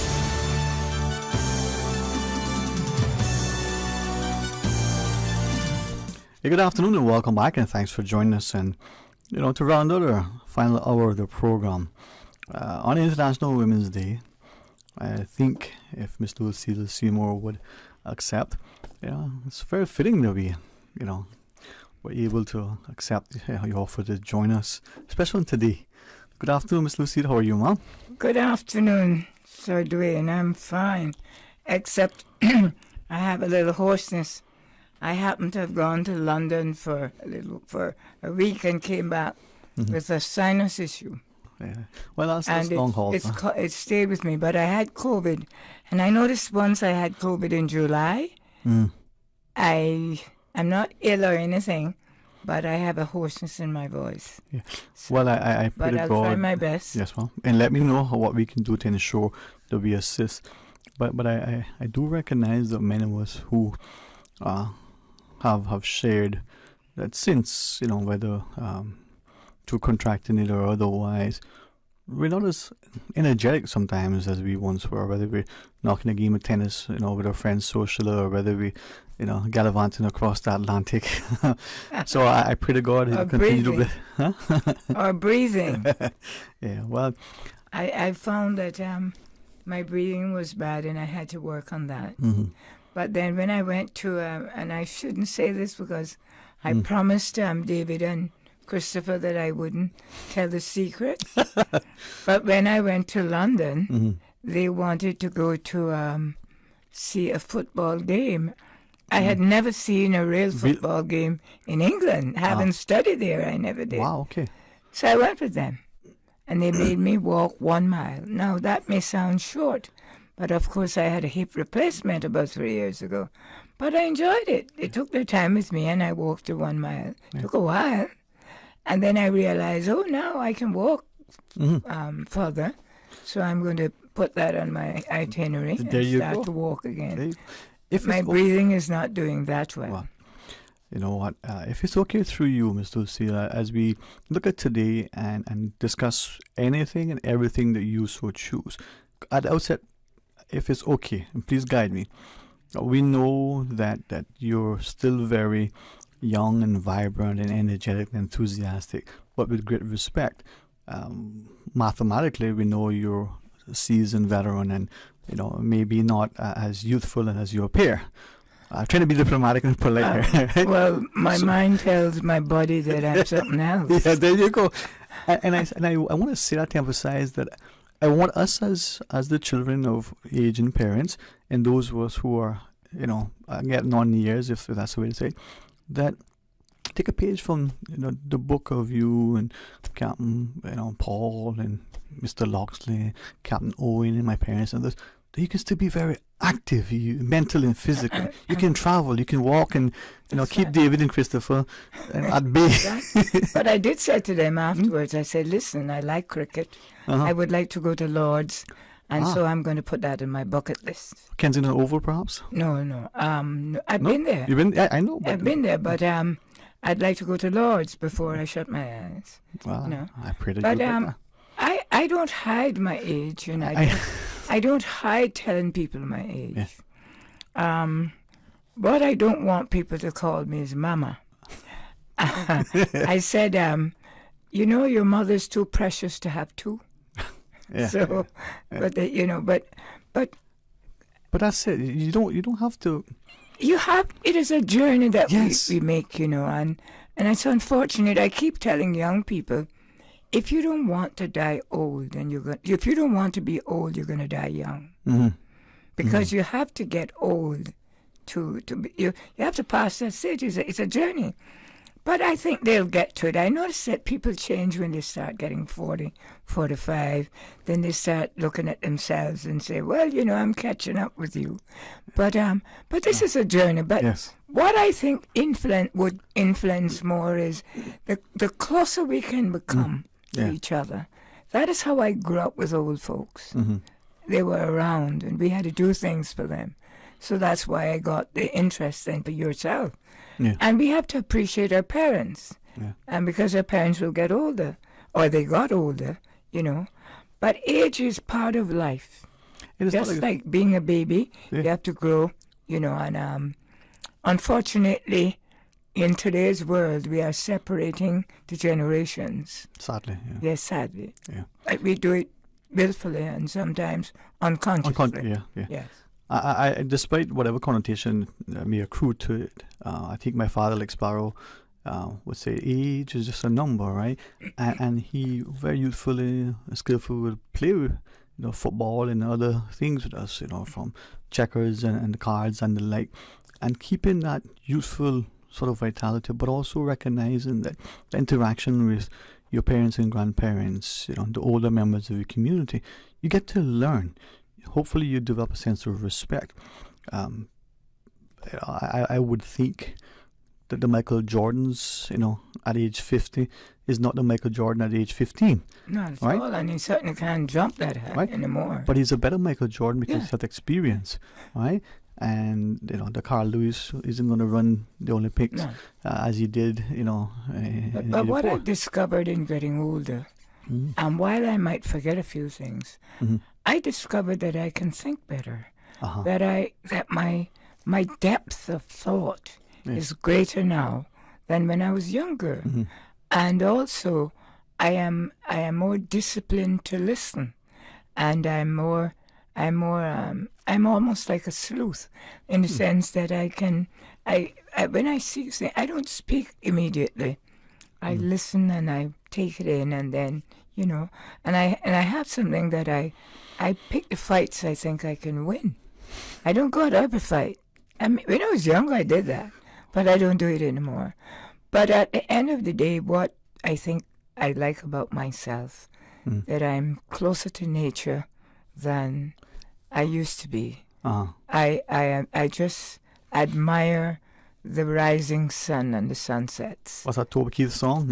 I'm not as good as I once were, but I'm good once as I ever were. Yes. And that's the beauty of life experience. We get a chance to reflect on things, perhaps to understand the importance of thinking before we're speaking. And what I appreciate about myself is that when I try new things, for example, one of my class students I had to go and pick him up in West Bay, but I didn't know exactly how to get there.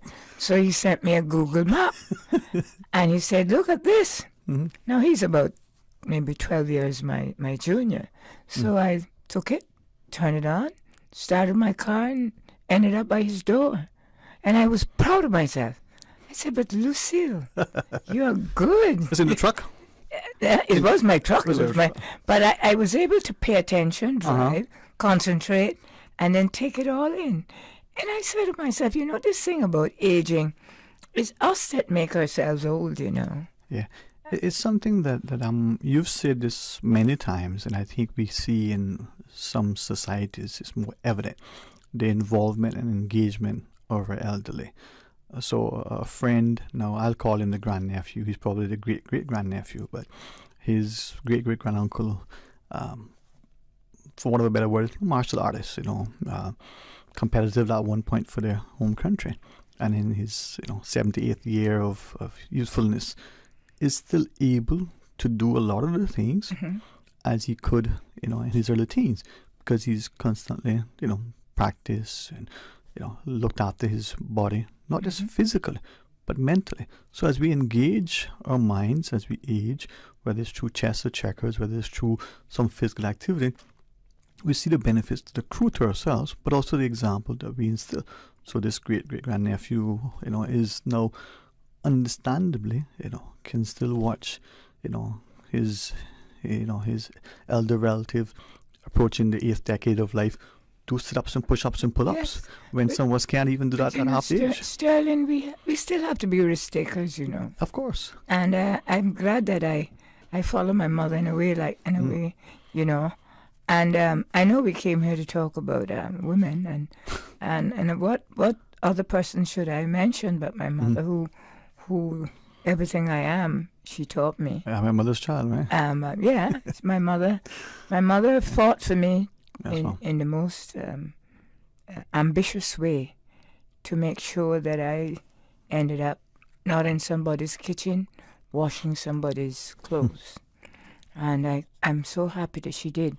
Unfortunately, she never made me rich, but rich in money, but I'm very happy to know where I've reached, and that I'm recognized for something in my country, because I think we all should be thinking, and this is one of the things I want to say to women in particular, we all should be thinking about what is our purpose in life. What is it? Why the why of us? You know, is it just to have a big house, nice car, travel a lot, or is it to impact the world in a positive way? In a positive way, and I'm very happy that I have been able to do that. I've been able to do it through a sport called netball, which is mostly for women, and I stayed in it particularly because it was mostly women, because I grew up in an age when women were they were the lords of the land in the back seat. The men were still there, despite the fact that the men went to sea. The men were still recognized as the cacique and the person that is in charge. You know, I remember my mother telling me that she couldn't write, and she wanted to sign this voting thing, and she couldn't. She wasn't allowed to do it. And also, I remember another lady telling me that she had to put her husband's name instead of saying Jane Ebanks. She had to put Mr. Ronald Ebanks, and that tells us, you know. And I have no issue when you're married to taking on those forms, but I believe that women, and I said this morning, made the difference in the Cayman Islands when our men went to sea. Yeah. If we did not have women working, and you must tell me when. Yeah, I was going to ask Mr. Carl, can we keep talking, or do you want us to take the break, sir? Keep talking. You see, the gentleman who, like me, been raised by good people to have deference to our women. So thank you, sir. You know, when our men went to sea, our women. I want to backtrack and say that our women don't. I don't think we realize how powerful they were. Can you imagine? I know this from my mother. My brother would send money home. He wants to buy land. Who goes to buy the land? She does. He wants to build a house. Who helps line out the house? She does. Yeah. Mr. Seal, if I may ask you, Mom, and because today is International Women's Day, I believe my genuine, sincere intent when I say that the statue in town isn't sufficiently promoted and celebrated and big enough to capture the importance of the women and their contribution, right? No disrespect to any statue anywhere else. That is probably one of the most, in my mind, most significant sort of reminders and markers. In speaking to a couple of female friends, the question that was asked, and one said, well, if Mr. Lucille is on today, ask. You want us to take a break, Mom? No, okay. Go ahead. We're speaking to Ms. Lucille Seymour on this, a wonderful occasion to celebrate International Women's Day.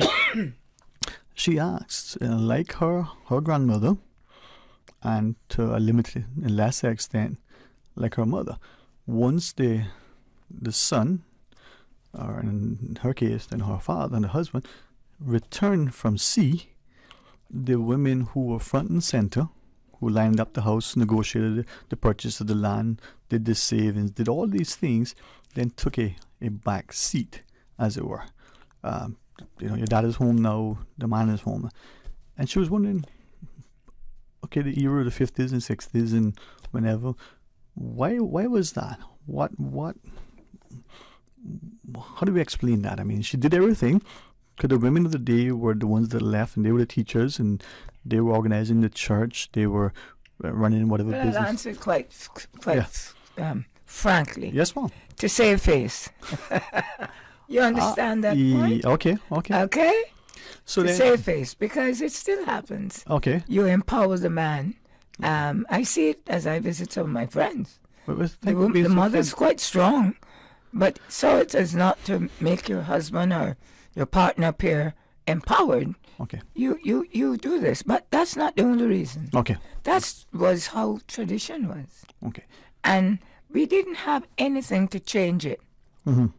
You know, for example, I remember being in a discussion, and then you had to seek somebody to represent you, to speak on your behalf in a group. Mm-hmm. And let's say there were 5 women there and 2 men. One of the men would be asked to. And one time I said, not at all. Mm-hmm. I will do it. And they said, you? I said, yes, I will do it. Those 2 men said nothing. They made no contributions.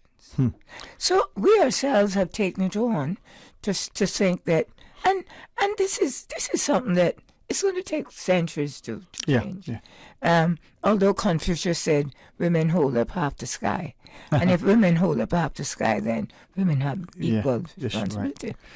But I believe that it is in the child rearing as well. Uh-huh. If you think about it, if you don't have boys, mm-hmm. and you will have girls, there's a difference. Yeah. If you have boys and girls, you show disparity. You show Mm-hmm. difference. I'll take, for example, I used to be a teacher a long time ago in one of my lives. And a mother would always have a soft soap story for why her son couldn't do his homework. But when the daughter came, she was always, she don't listen to me, and always something negative. And I would have to say to her, in my own sweet little way, you know, you're showing sides. Mm-hmm. And that's not good for both children. What we do too, we give one pink and we give one blue, and we said, oh, that's the man, that's the boy. Right. The only difference between a man and a woman is that one has a child. Yeah. Think about it. That's it. That biological difference from one has a child. Yeah. I had 4 brothers who could cook. They taught me to iron. They taught me to do everything that women can do. Yeah. And I had sisters that could put a piece of wood in the tramway just as good as their brothers could. Yeah. Nothing. But my different. mother taught them to do that. Yeah. She taught them, listen, you're going to help me. You're part of me. This is nothing about being a boy and being a girl. You know, when we meet in the bedroom, perhaps that's where we make. That's where the difference, as and you I share. hope I was not offending anybody when I just say that. Well, I'm glad that you shared that, Miss Lucy, because I had a number of interesting discussions this week, consciously. Guide me, Mom, that I don't get in trouble and say things inappropriately. I prefer people who think, people who have a strong sense of independence of thought, who display, I'll use the word, a level of intellect. Hopefully people don't misunderstand that talking academically, right? And in a household with a strong, independent-minded mother, as you know, with sisters raised the same way, with a father who would say, well, you think the floor can sweep itself? Boy or girl, sweep the floor outside. There were no rules. My parents didn't say boy, blue, girl, pink. They didn't do that. I didn't understand that. I thought that was the norm until I became an adult to realize that we did that. We still do that. I say that to ask then, in the conversations this week specifically, a number of these women that I look at and look to and admire because of their independence, their financial independence, their physical independence, their desire to say, there's very little difference between us except, well, they didn't put it as diplomatically as you put it, but otherwise we're no different. And they question to what extent in today's world what we're doing to society by continually dividing the sexes and labeling, and to see the woman who, like you, would say, well, I don't need him to speak for me. He doesn't know what I'm going to say. I'm quite capable to read and I have the independence. And instead of embracing that lady, look at her, she won't be a man. Or look at her, she can't, whatever. Or he's a sister. Or he, yes, ma'am. Yeah. And one in particular has that same issue today as a professional in her particular sector when she sits in a boardroom or in whatever the other setting with colleagues, male or female, and holds her own. And because she's a woman, she's looked at one way, but her male counterpart with less acumen is celebrated. Well, yes, but that's changing though. Okay. that is changing. I remember there was a great guy, he was a teacher, beautiful artist. Come from your district. Yes. And he stopped. He did fine arts in university. Excellent fella. He possibly would have been better than the other guy from West Bay if he had continued his art. And his parents said to him one day that he behaving like he wanted to do work like a woman.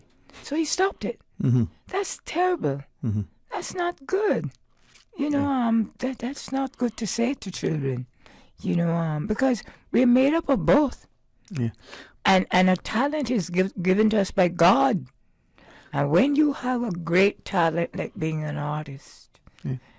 But Ms. Lucille, that thing that you reference, and many would hear and believe it's in Cayman and Cayman only, or this is something that was way back when. So the lady, for instance, who is referenced by her husband's name, Mr. John Ebanks, and here's Mrs. John Ebanks, as opposed to, giving her own identity as maybe Mrs. Susie Ebanks, right? But I have friends from, say, Europe, who not until very recently, the man and the woman will go into a financial institution. And despite the woman being the primary person, the communication and conversation is with the man. The man is the one who is expected to lead and to sign and to do these things. And this is in Europe in not long ago. Yeah, I know. But, at the end of the day, that doesn't really happen in Cayman much. I don't think so. No. I can't see a young woman in Cayman going to the bank. It's her money. She know what to do. Yeah. We have to. I'm not saying that we have to copy people. Right. But we have to. The theme for this year is embracing equity, balance, and fairness. And that is what we need to do. Not just in sexual things, but in poverty. Yeah. In your social, where you are socially. We have to have equity. I think Cayman, even looking at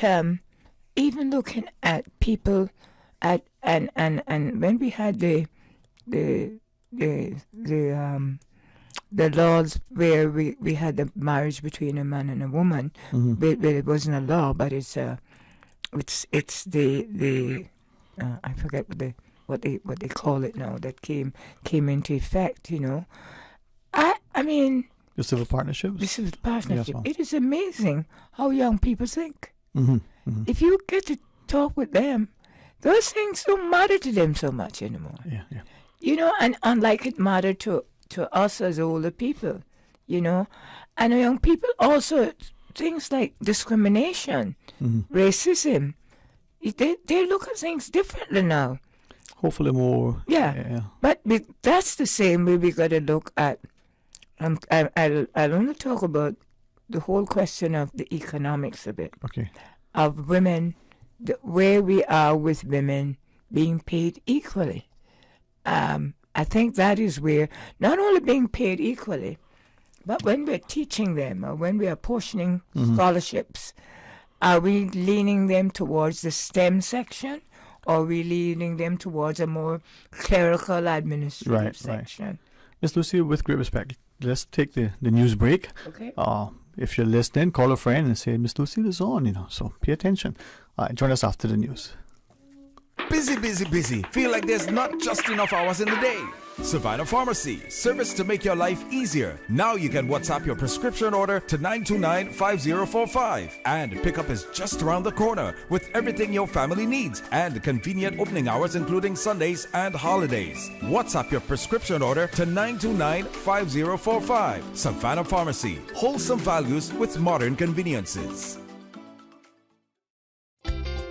For medical lab services in Cayman, go straight to MedLab. For a full range of medical services, pleasant, clean and comfortable environment, no long lines and affordable fees, visit MedLab at the Smith Road Plaza. Open Monday to Friday, 8:30 a.m. to 5 p.m. and half day on Saturdays. Call 949-7331 to make your appointment. For medical lab services in Cayman, MedLab.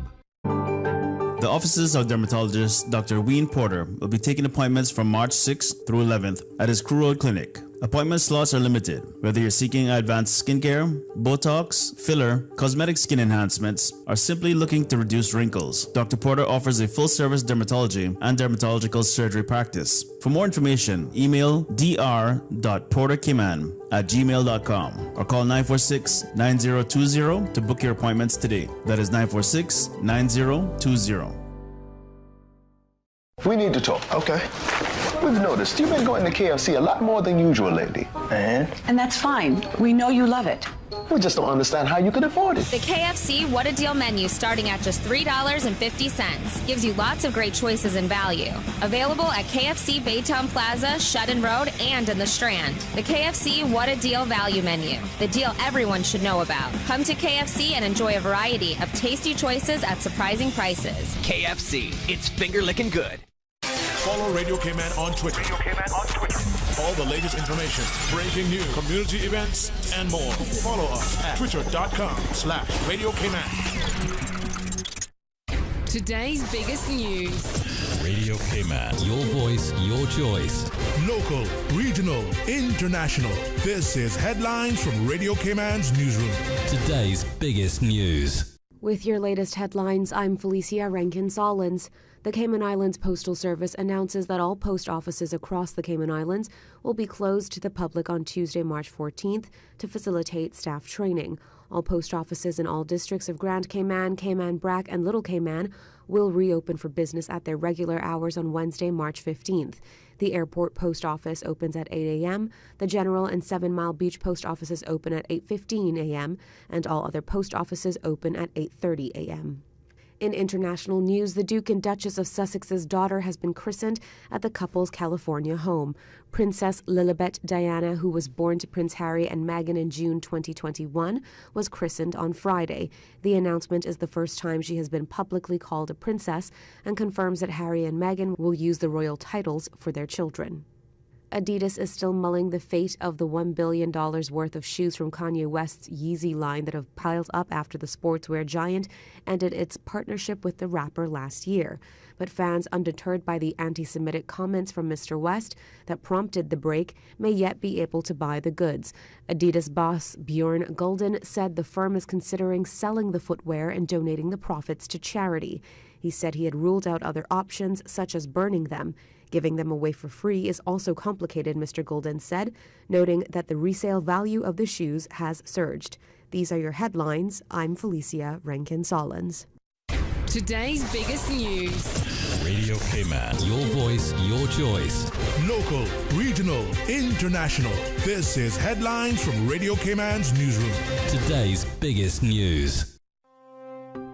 Between the traffic, the meetings, kids' activities, there just isn't enough time. Best Health Pharmacy was a game changer.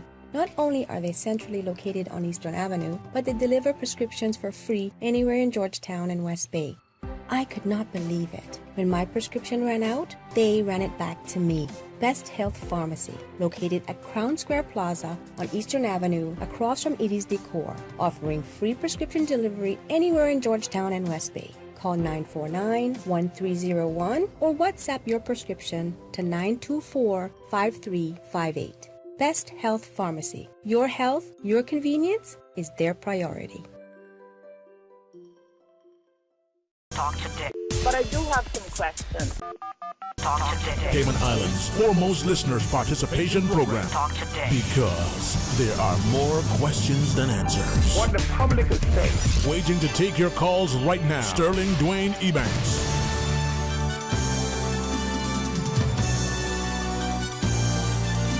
Good afternoon. Welcome back.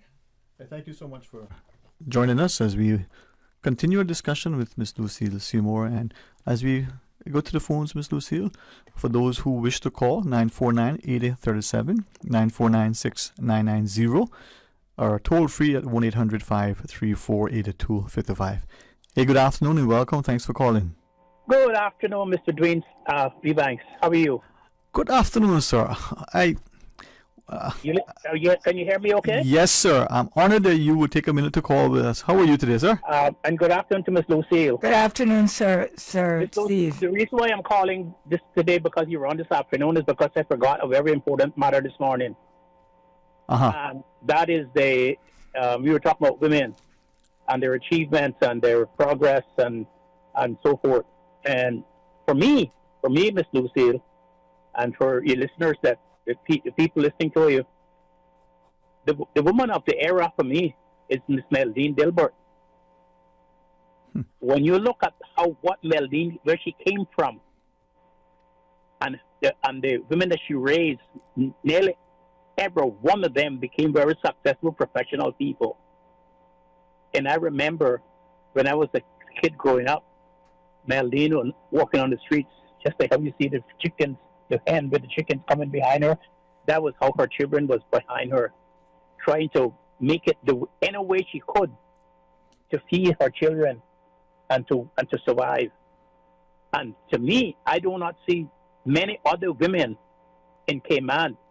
I don't know if those abroad, because I haven't lived abroad for quite a while, who came from that kind of situation and were able to put their children in the position that they're in today. And I think, for me, of all the women that we were talking about this morning, she's the woman of the era for me. What do you think about that? Thanks for mentioning that, Mr. Steve. I understand. I know Meldine. I think she's related to me from my West Bay roots. But I agree with you, because I know almost all of the children, and they're ambitious. A lot of them have been through school, secondary school, and they have been through university, and they have professions. And one of the things I remember she always did, she always taught them good manners. Mm-hmm. And she was with them, and if they did anything wrong, she would correct them right away to say, no, I didn't teach you that. And you're right, Mr. Steve, we have to, and this is what we get out of this with women. It's not the woman who's making a high salary or who's famous that we have to applaud. We have to applaud ordinary people like Miss Meldine. And I'm glad that you mentioned her. Yes, sir. Thank you. Well, you couldn't have been more poor in Cayman than Meldine was. You couldn't have been more. A woman could not have been more poor than Meldine was when she was raising her children. And just to leave you with this, I was in a supermarket one day, a long time ago, and a gentleman, a very renowned gentleman, he's deceased now, was asking me, I haven't heard about your son. And I say, yeah, my son was a recipient of one of the United World Scholarship along with Meldine's daughter. And now they study in medicine. And he said, Meldine's daughter studied medicine? And I said, yes. And I watched him and his wife in the supermarket, and they were amazed, like they could not believe that believe that. But be that as it may, that is part of our society, the makeup of our society, how people feel about each other. And I noticed that we talk about all these other giant women, these other women of renown, but we never speak about those kind of women who like your mom, Meldine, and all some other women that I know who raised some of the best children in Cayman today. Thank you. Bye-bye. Thank you very much, Mr. Steve. And I want to add to that in terms of my mother. I've written so much about my mother that, what a great person she was, because I had a lot of her in my time. I was her last child for nearly 10 years. And my mother was very pivotal in the seaman years, the seafarer's life. But unfortunately, I know a lot of them will say, oh, Miss Mother, she was good and whatnot. She was better than good. I always remember my mother would never leave us home by ourselves. And if I came out of school, she would always say, you must come up to the hospital or so. And I'll always remember when the Cayman Brackers in particular came in to have their physical, she would notice that they were drinking. And she'd say, you not pass that urine test, you know? And she look around left, and she look around right, and she look up in the air, and she look around down. She say, Lucy, take this. You know what that was she gave me? She gave me the tube, the test tube. She go in her bathroom. And I went in the bathroom, and I did what I had to do and put it in the tube. One might say she shouldn't have done that.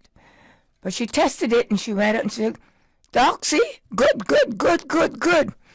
And she would mumble to herself, and she'd say, boy, somebody's got to have to protect them because he's got so much children, and if he don't get to see them poor little starved gutted children, that's what my mother would say. I always remember those things. So, Ms. Lucy, thank you for sharing that publicly, and you're right, many of us would hear that, and perhaps a sign, and I'll be guided in speaking to you first as my introduction to you as an educator, and then later on a senior civil servant, parliamentarian, without question, an athlete, an netball, great. Athlete.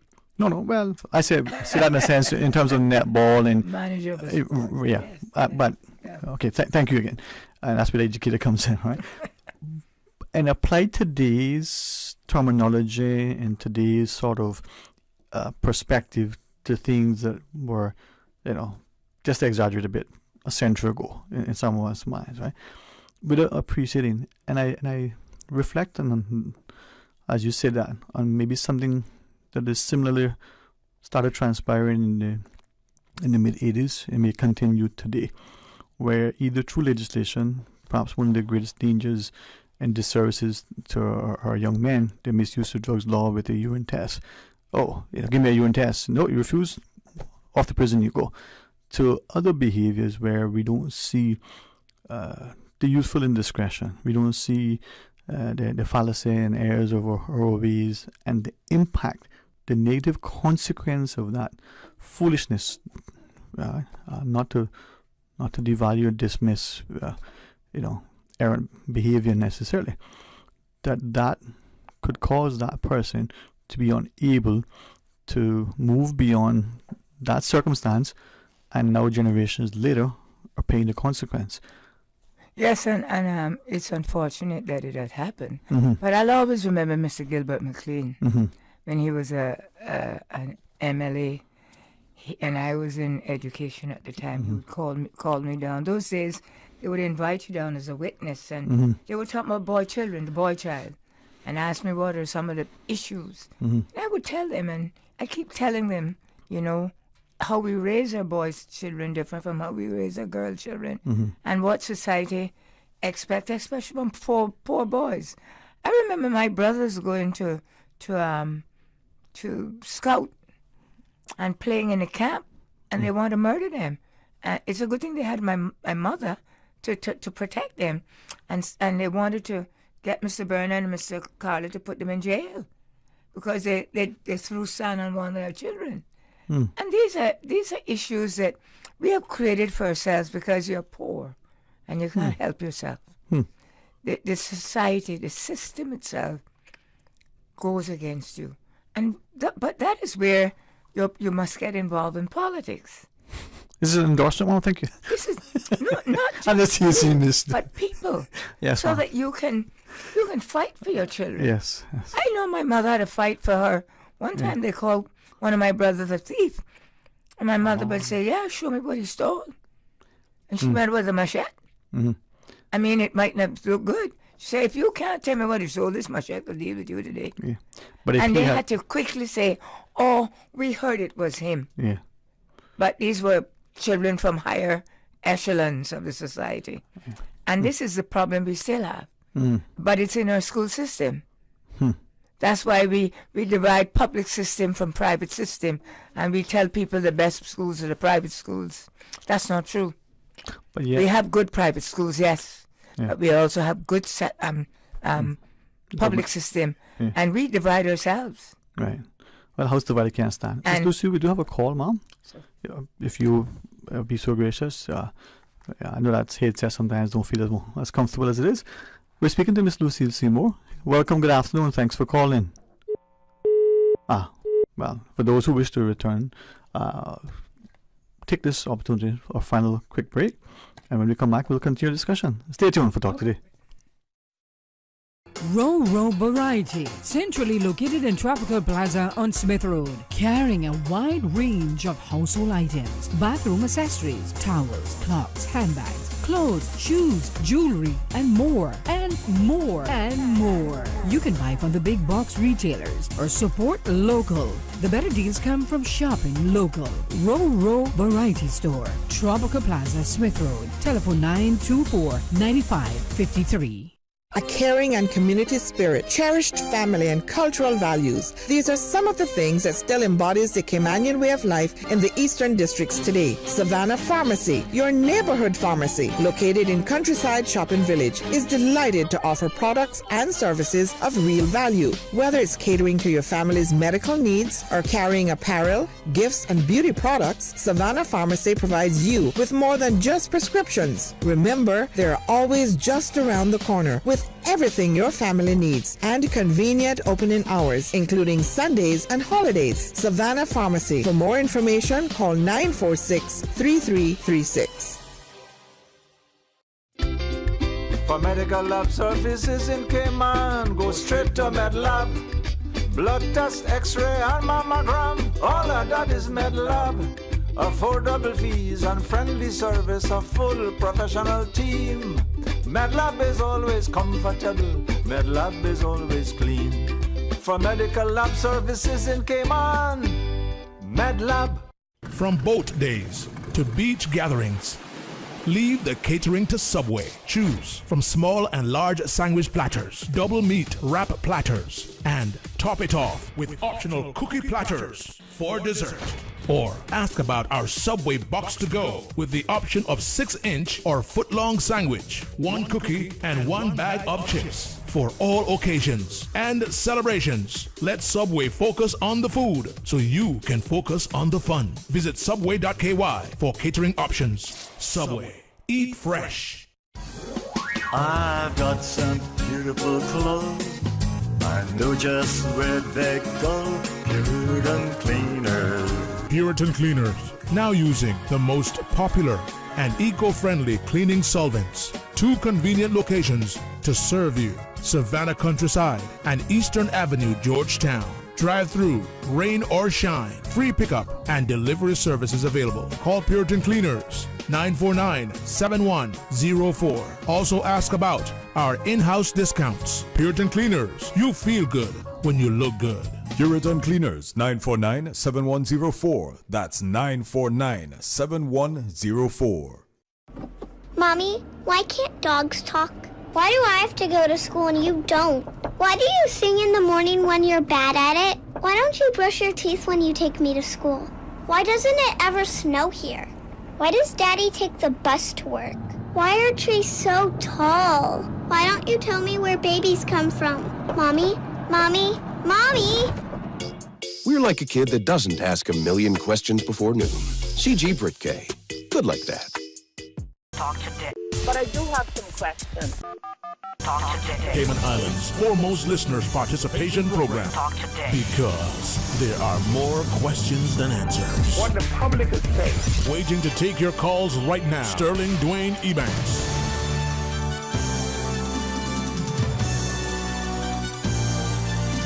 Hey, good afternoon, welcome Mike, and it's good to spend the next 10 minutes or so in the excellent company of Miss Lucille Seymour as we celebrate International Women's Day. We do have that caller online. Welcome, good afternoon, thanks for calling. Good afternoon to those in the studio. Good afternoon. How are you today? I am well. Miss Lucille, special good afternoon to you. Good afternoon, my friend. And always enjoy hearing you reminisce from a different perspective about our women. And, I always grew up hearing about Miss Maudie from the Seamen. They called her, I'm sure you know as well, they called her Nurse Maudie Seymour, with a little impishness onto it and, a little smile and a little this and that. Because Nurse Maudie Seymour understood the economics of the day, and that they had to go, and she made sure that they went. That's the story I got from my elders I was too young to know any of this on my own, but every Caymanian family thought that she was the most powerful lady in Georgetown because she, I mean, you know, people did things, we say, academically, clerically, you know, administratively. Miss Maudie had her feet on the ground, and I can remember her when she used to sell water, going to buy water from a beautiful outdoor cistern, and getting fever grass planted near to the back gate. They say, "Cash, I'm just give your mother. I come make tea for her." Those are the Miss Modesty Moore stories that I remember. And, you know, when I used to cross Shedden Road going about my business and she was sitting down in the shop door, come here, come here, come here. How your mother doing? What you doing out this time? Where you going? And that meant something. That meant something to me because especially on Shedden Road and beyond Shedden Road, on the other side of the street, people looked out for the children coming and going, and those were the questions that they would ask unashamedly and, you know, don't care. But they were asking those questions, I believe, for a good reason, and that's the Miss Water that I remember, and the Cayman woman. I heard you on program this morning, but I couldn't find phone. Just to say, that's the kind of Cayman I was raised in, and I'm sure you had even a better time at it than me, because you coming from way back when it was just us on the Mile Road, and, you know, going back and forth and having to live among ourselves with each other to actually live. And I think that's a lot of what's missing in our community today. But thank you very much for remembering. I always enjoy. Thank you too. And what I said this morning is that we don't want our history to be lost and get someone else's history. I'm noticing that as I get older. Well, as you get older, they push you to the side and they don't invite you to things that you used to be invited to. But that's fine. But once you don't destroy my history, that's the part that gets me. When people don't remember people like the Honorable Edna Moyle, who really is because of her why we're really talking about a lot of women today. You know? And she was the one who brought the motion, her and Miss Bernal Cummins, about setting up a ministry of women's affairs. And I happened to be the first permanent secretary to be in charge of that ministry. And yet we had a lot of naysayers who talk out the two sides of their mouth about we talking too much about women. And I said, but what do you mean? We have to bring women up so that their children can walk well. And if we don't help women in my country, then we are not helping their children. I don't care how much we feed them, because that seems to be the big topic now. You're going to feed the children. I understand all that. But I grew up poor but not hungry. But we have to fight, all of us, men, women, boys and girls. We have to fight to ensure that women walk side by side with their partners. And that they can think well, that they are, when they're sitting around the table and making decisions, they're part of the decision-making process, that their salaries are good enough that they can raise their children and they don't have to do unsavory things, like having two men or having an extra person. I'm a realist. I know what happens in my country. So I push for the education of women, because a friend told me once, he says, if you want a bright child, you marry a bright woman. And he's possibly right. So I'm glad that you brought all this up, but I want to say finally that all of this in who I am was because I had a mother who was not educated like me, but who had a way of thinking that you would have thought that she was an Einstein or a Euclid or a Kurt Tibbetts. She was just full of common sense. And because she was so great, I have vowed in my life that whatever I'm going to do in my life, it's to make sure that I can help women and unfortunate people to be better than me. Miss Lucy, in closing, if I may ask you, we have a way sometimes of discrediting and devaluing who we are, downplaying the contributions of our own. Sometimes even when we find a historical record that indicated that we did this as a people, we somehow push it to the margin, saying, never forget who you're for. All right? True. Everybody reminds me I belong to Marty. I'm glad I belong to Marty. Yeah. And having that respect and that appreciation and then that commitment to continue to raise the bar, what would you say to us as parents, young parents, us as, if you specifically, as men, going back to your comment earlier, that to save face, sometimes I'm mindful that I will not try to speak for a woman as a woman, but also I don't want to disrespect a man. That happens enough in the media. But some of us as men, we're not raising the bar. We don't carry ourselves with proper deportment and decorum. We don't conduct ourselves in certain ways. What's the word that you use? Yaga yaga. We carry ourselves in a way, Miss Lucille, that is deplorable. Because that is what people expect from them.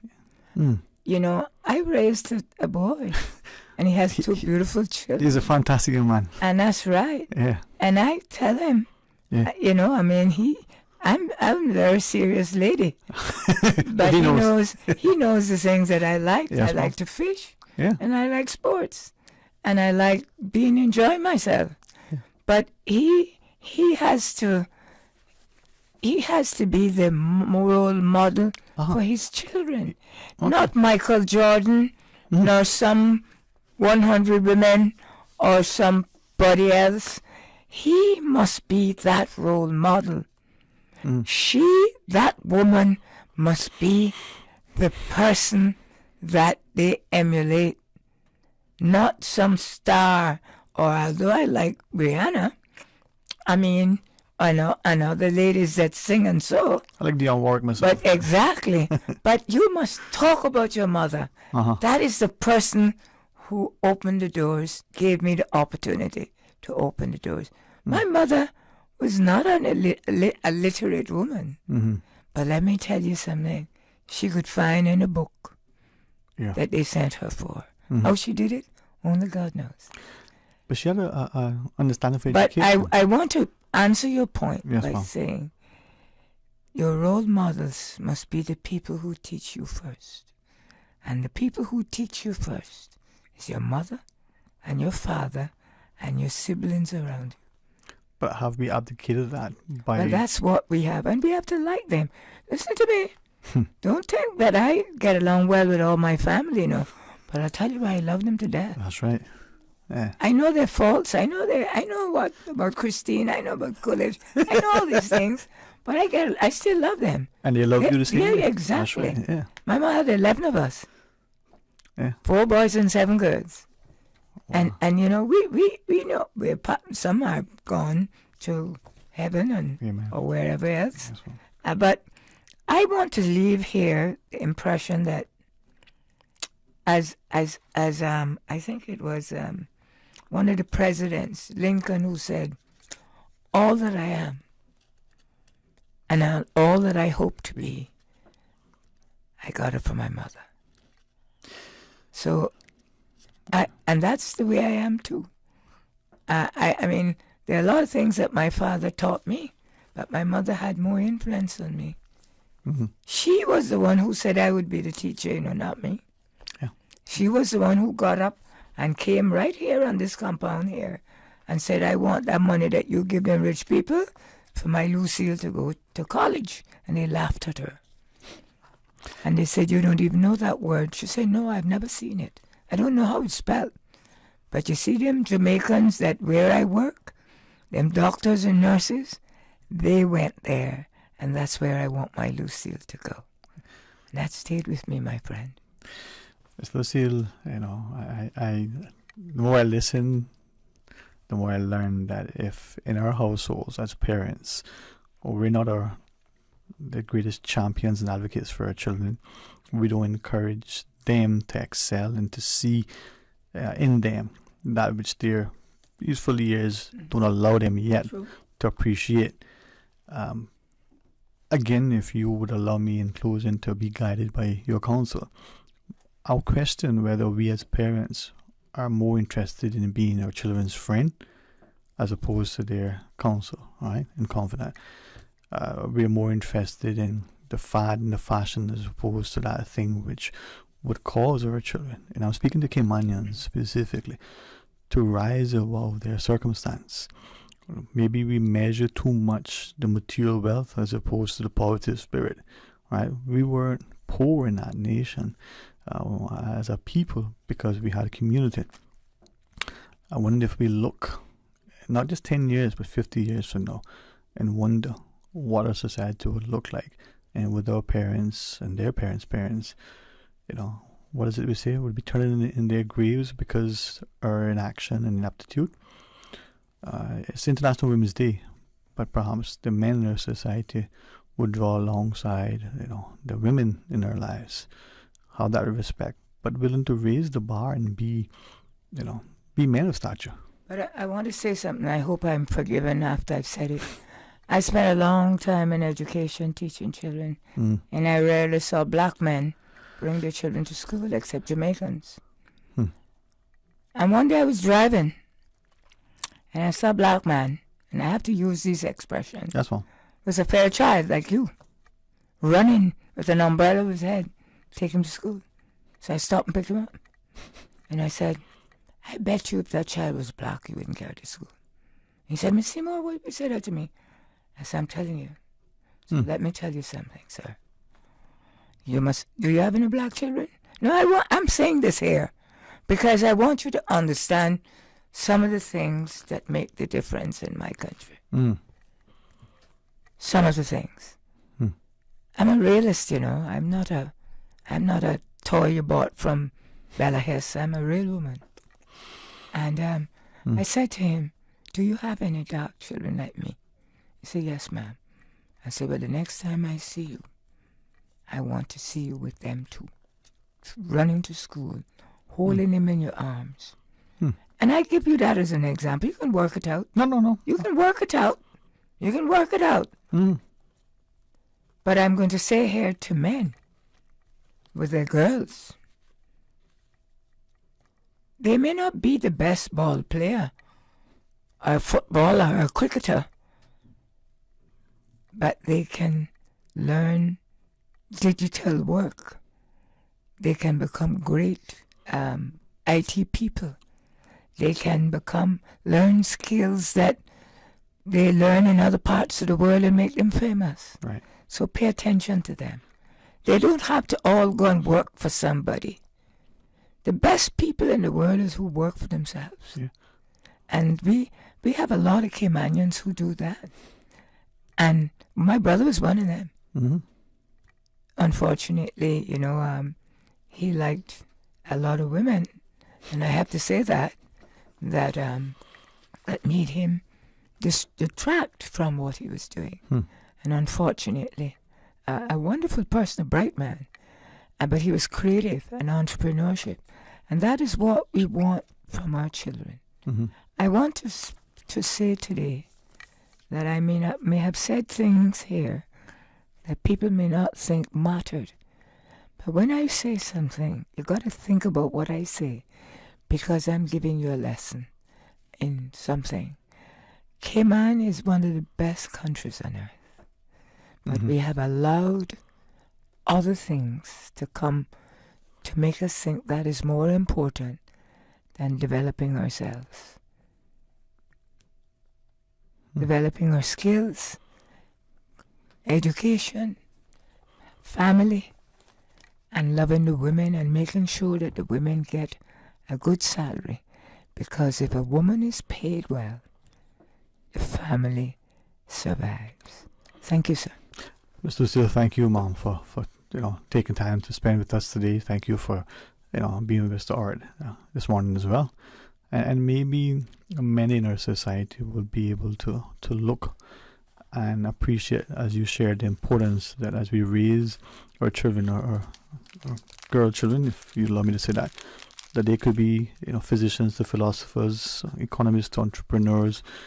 They can do anything from the plumber to the pilot. They don't have to be limited and to think that in the 21st century we may say that we no longer have assigned labels and gender roles and the like. Perhaps we still do. Exactly. And as we, through scholarship and the like, we will ensure that our children, our female children, have that unfettered access that we think they deserve and believe that they have, but they don't. And how many sisters you had again? Thank God I still have seven wonderful sisters. They're how many amazing. brothers you had? 2 amazing brothers. And I can tell you, man, I'm better because of who they are, and I see it every day. I'd like to just say one thing, and I don't want the public to think that Miss Seymour's getting old and crotchety, but I'm very observant. I'm going to finish it quickly. Yes, ma'am. I don't know how important this day is to us, because I've not seen a lot of speeches, platitudes, halos, or messages to say that people are glad that it's International Women's Day. Well, thank you for being with us. And to our listeners, join us again tomorrow. Of course, start off with a buzz, but come back for Talk Today. We have an interesting discussion slated to encourage and educate. Perhaps through that we'll be empowered and informed, and hopefully, as a people, understand the importance of being able to speak from a position of knowledge and recognizing and respecting the democracy that we hold so dear. But it can only continue if we champion it and if we appreciate that the service and sacrifice of those who've gone before, whether in wartime efforts or in this era of uncertainty, that it requires us to stand in the gap.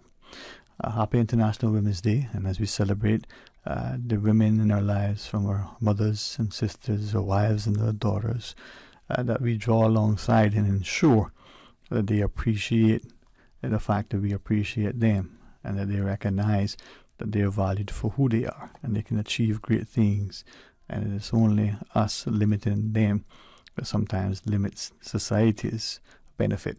Until tomorrow, be blessed.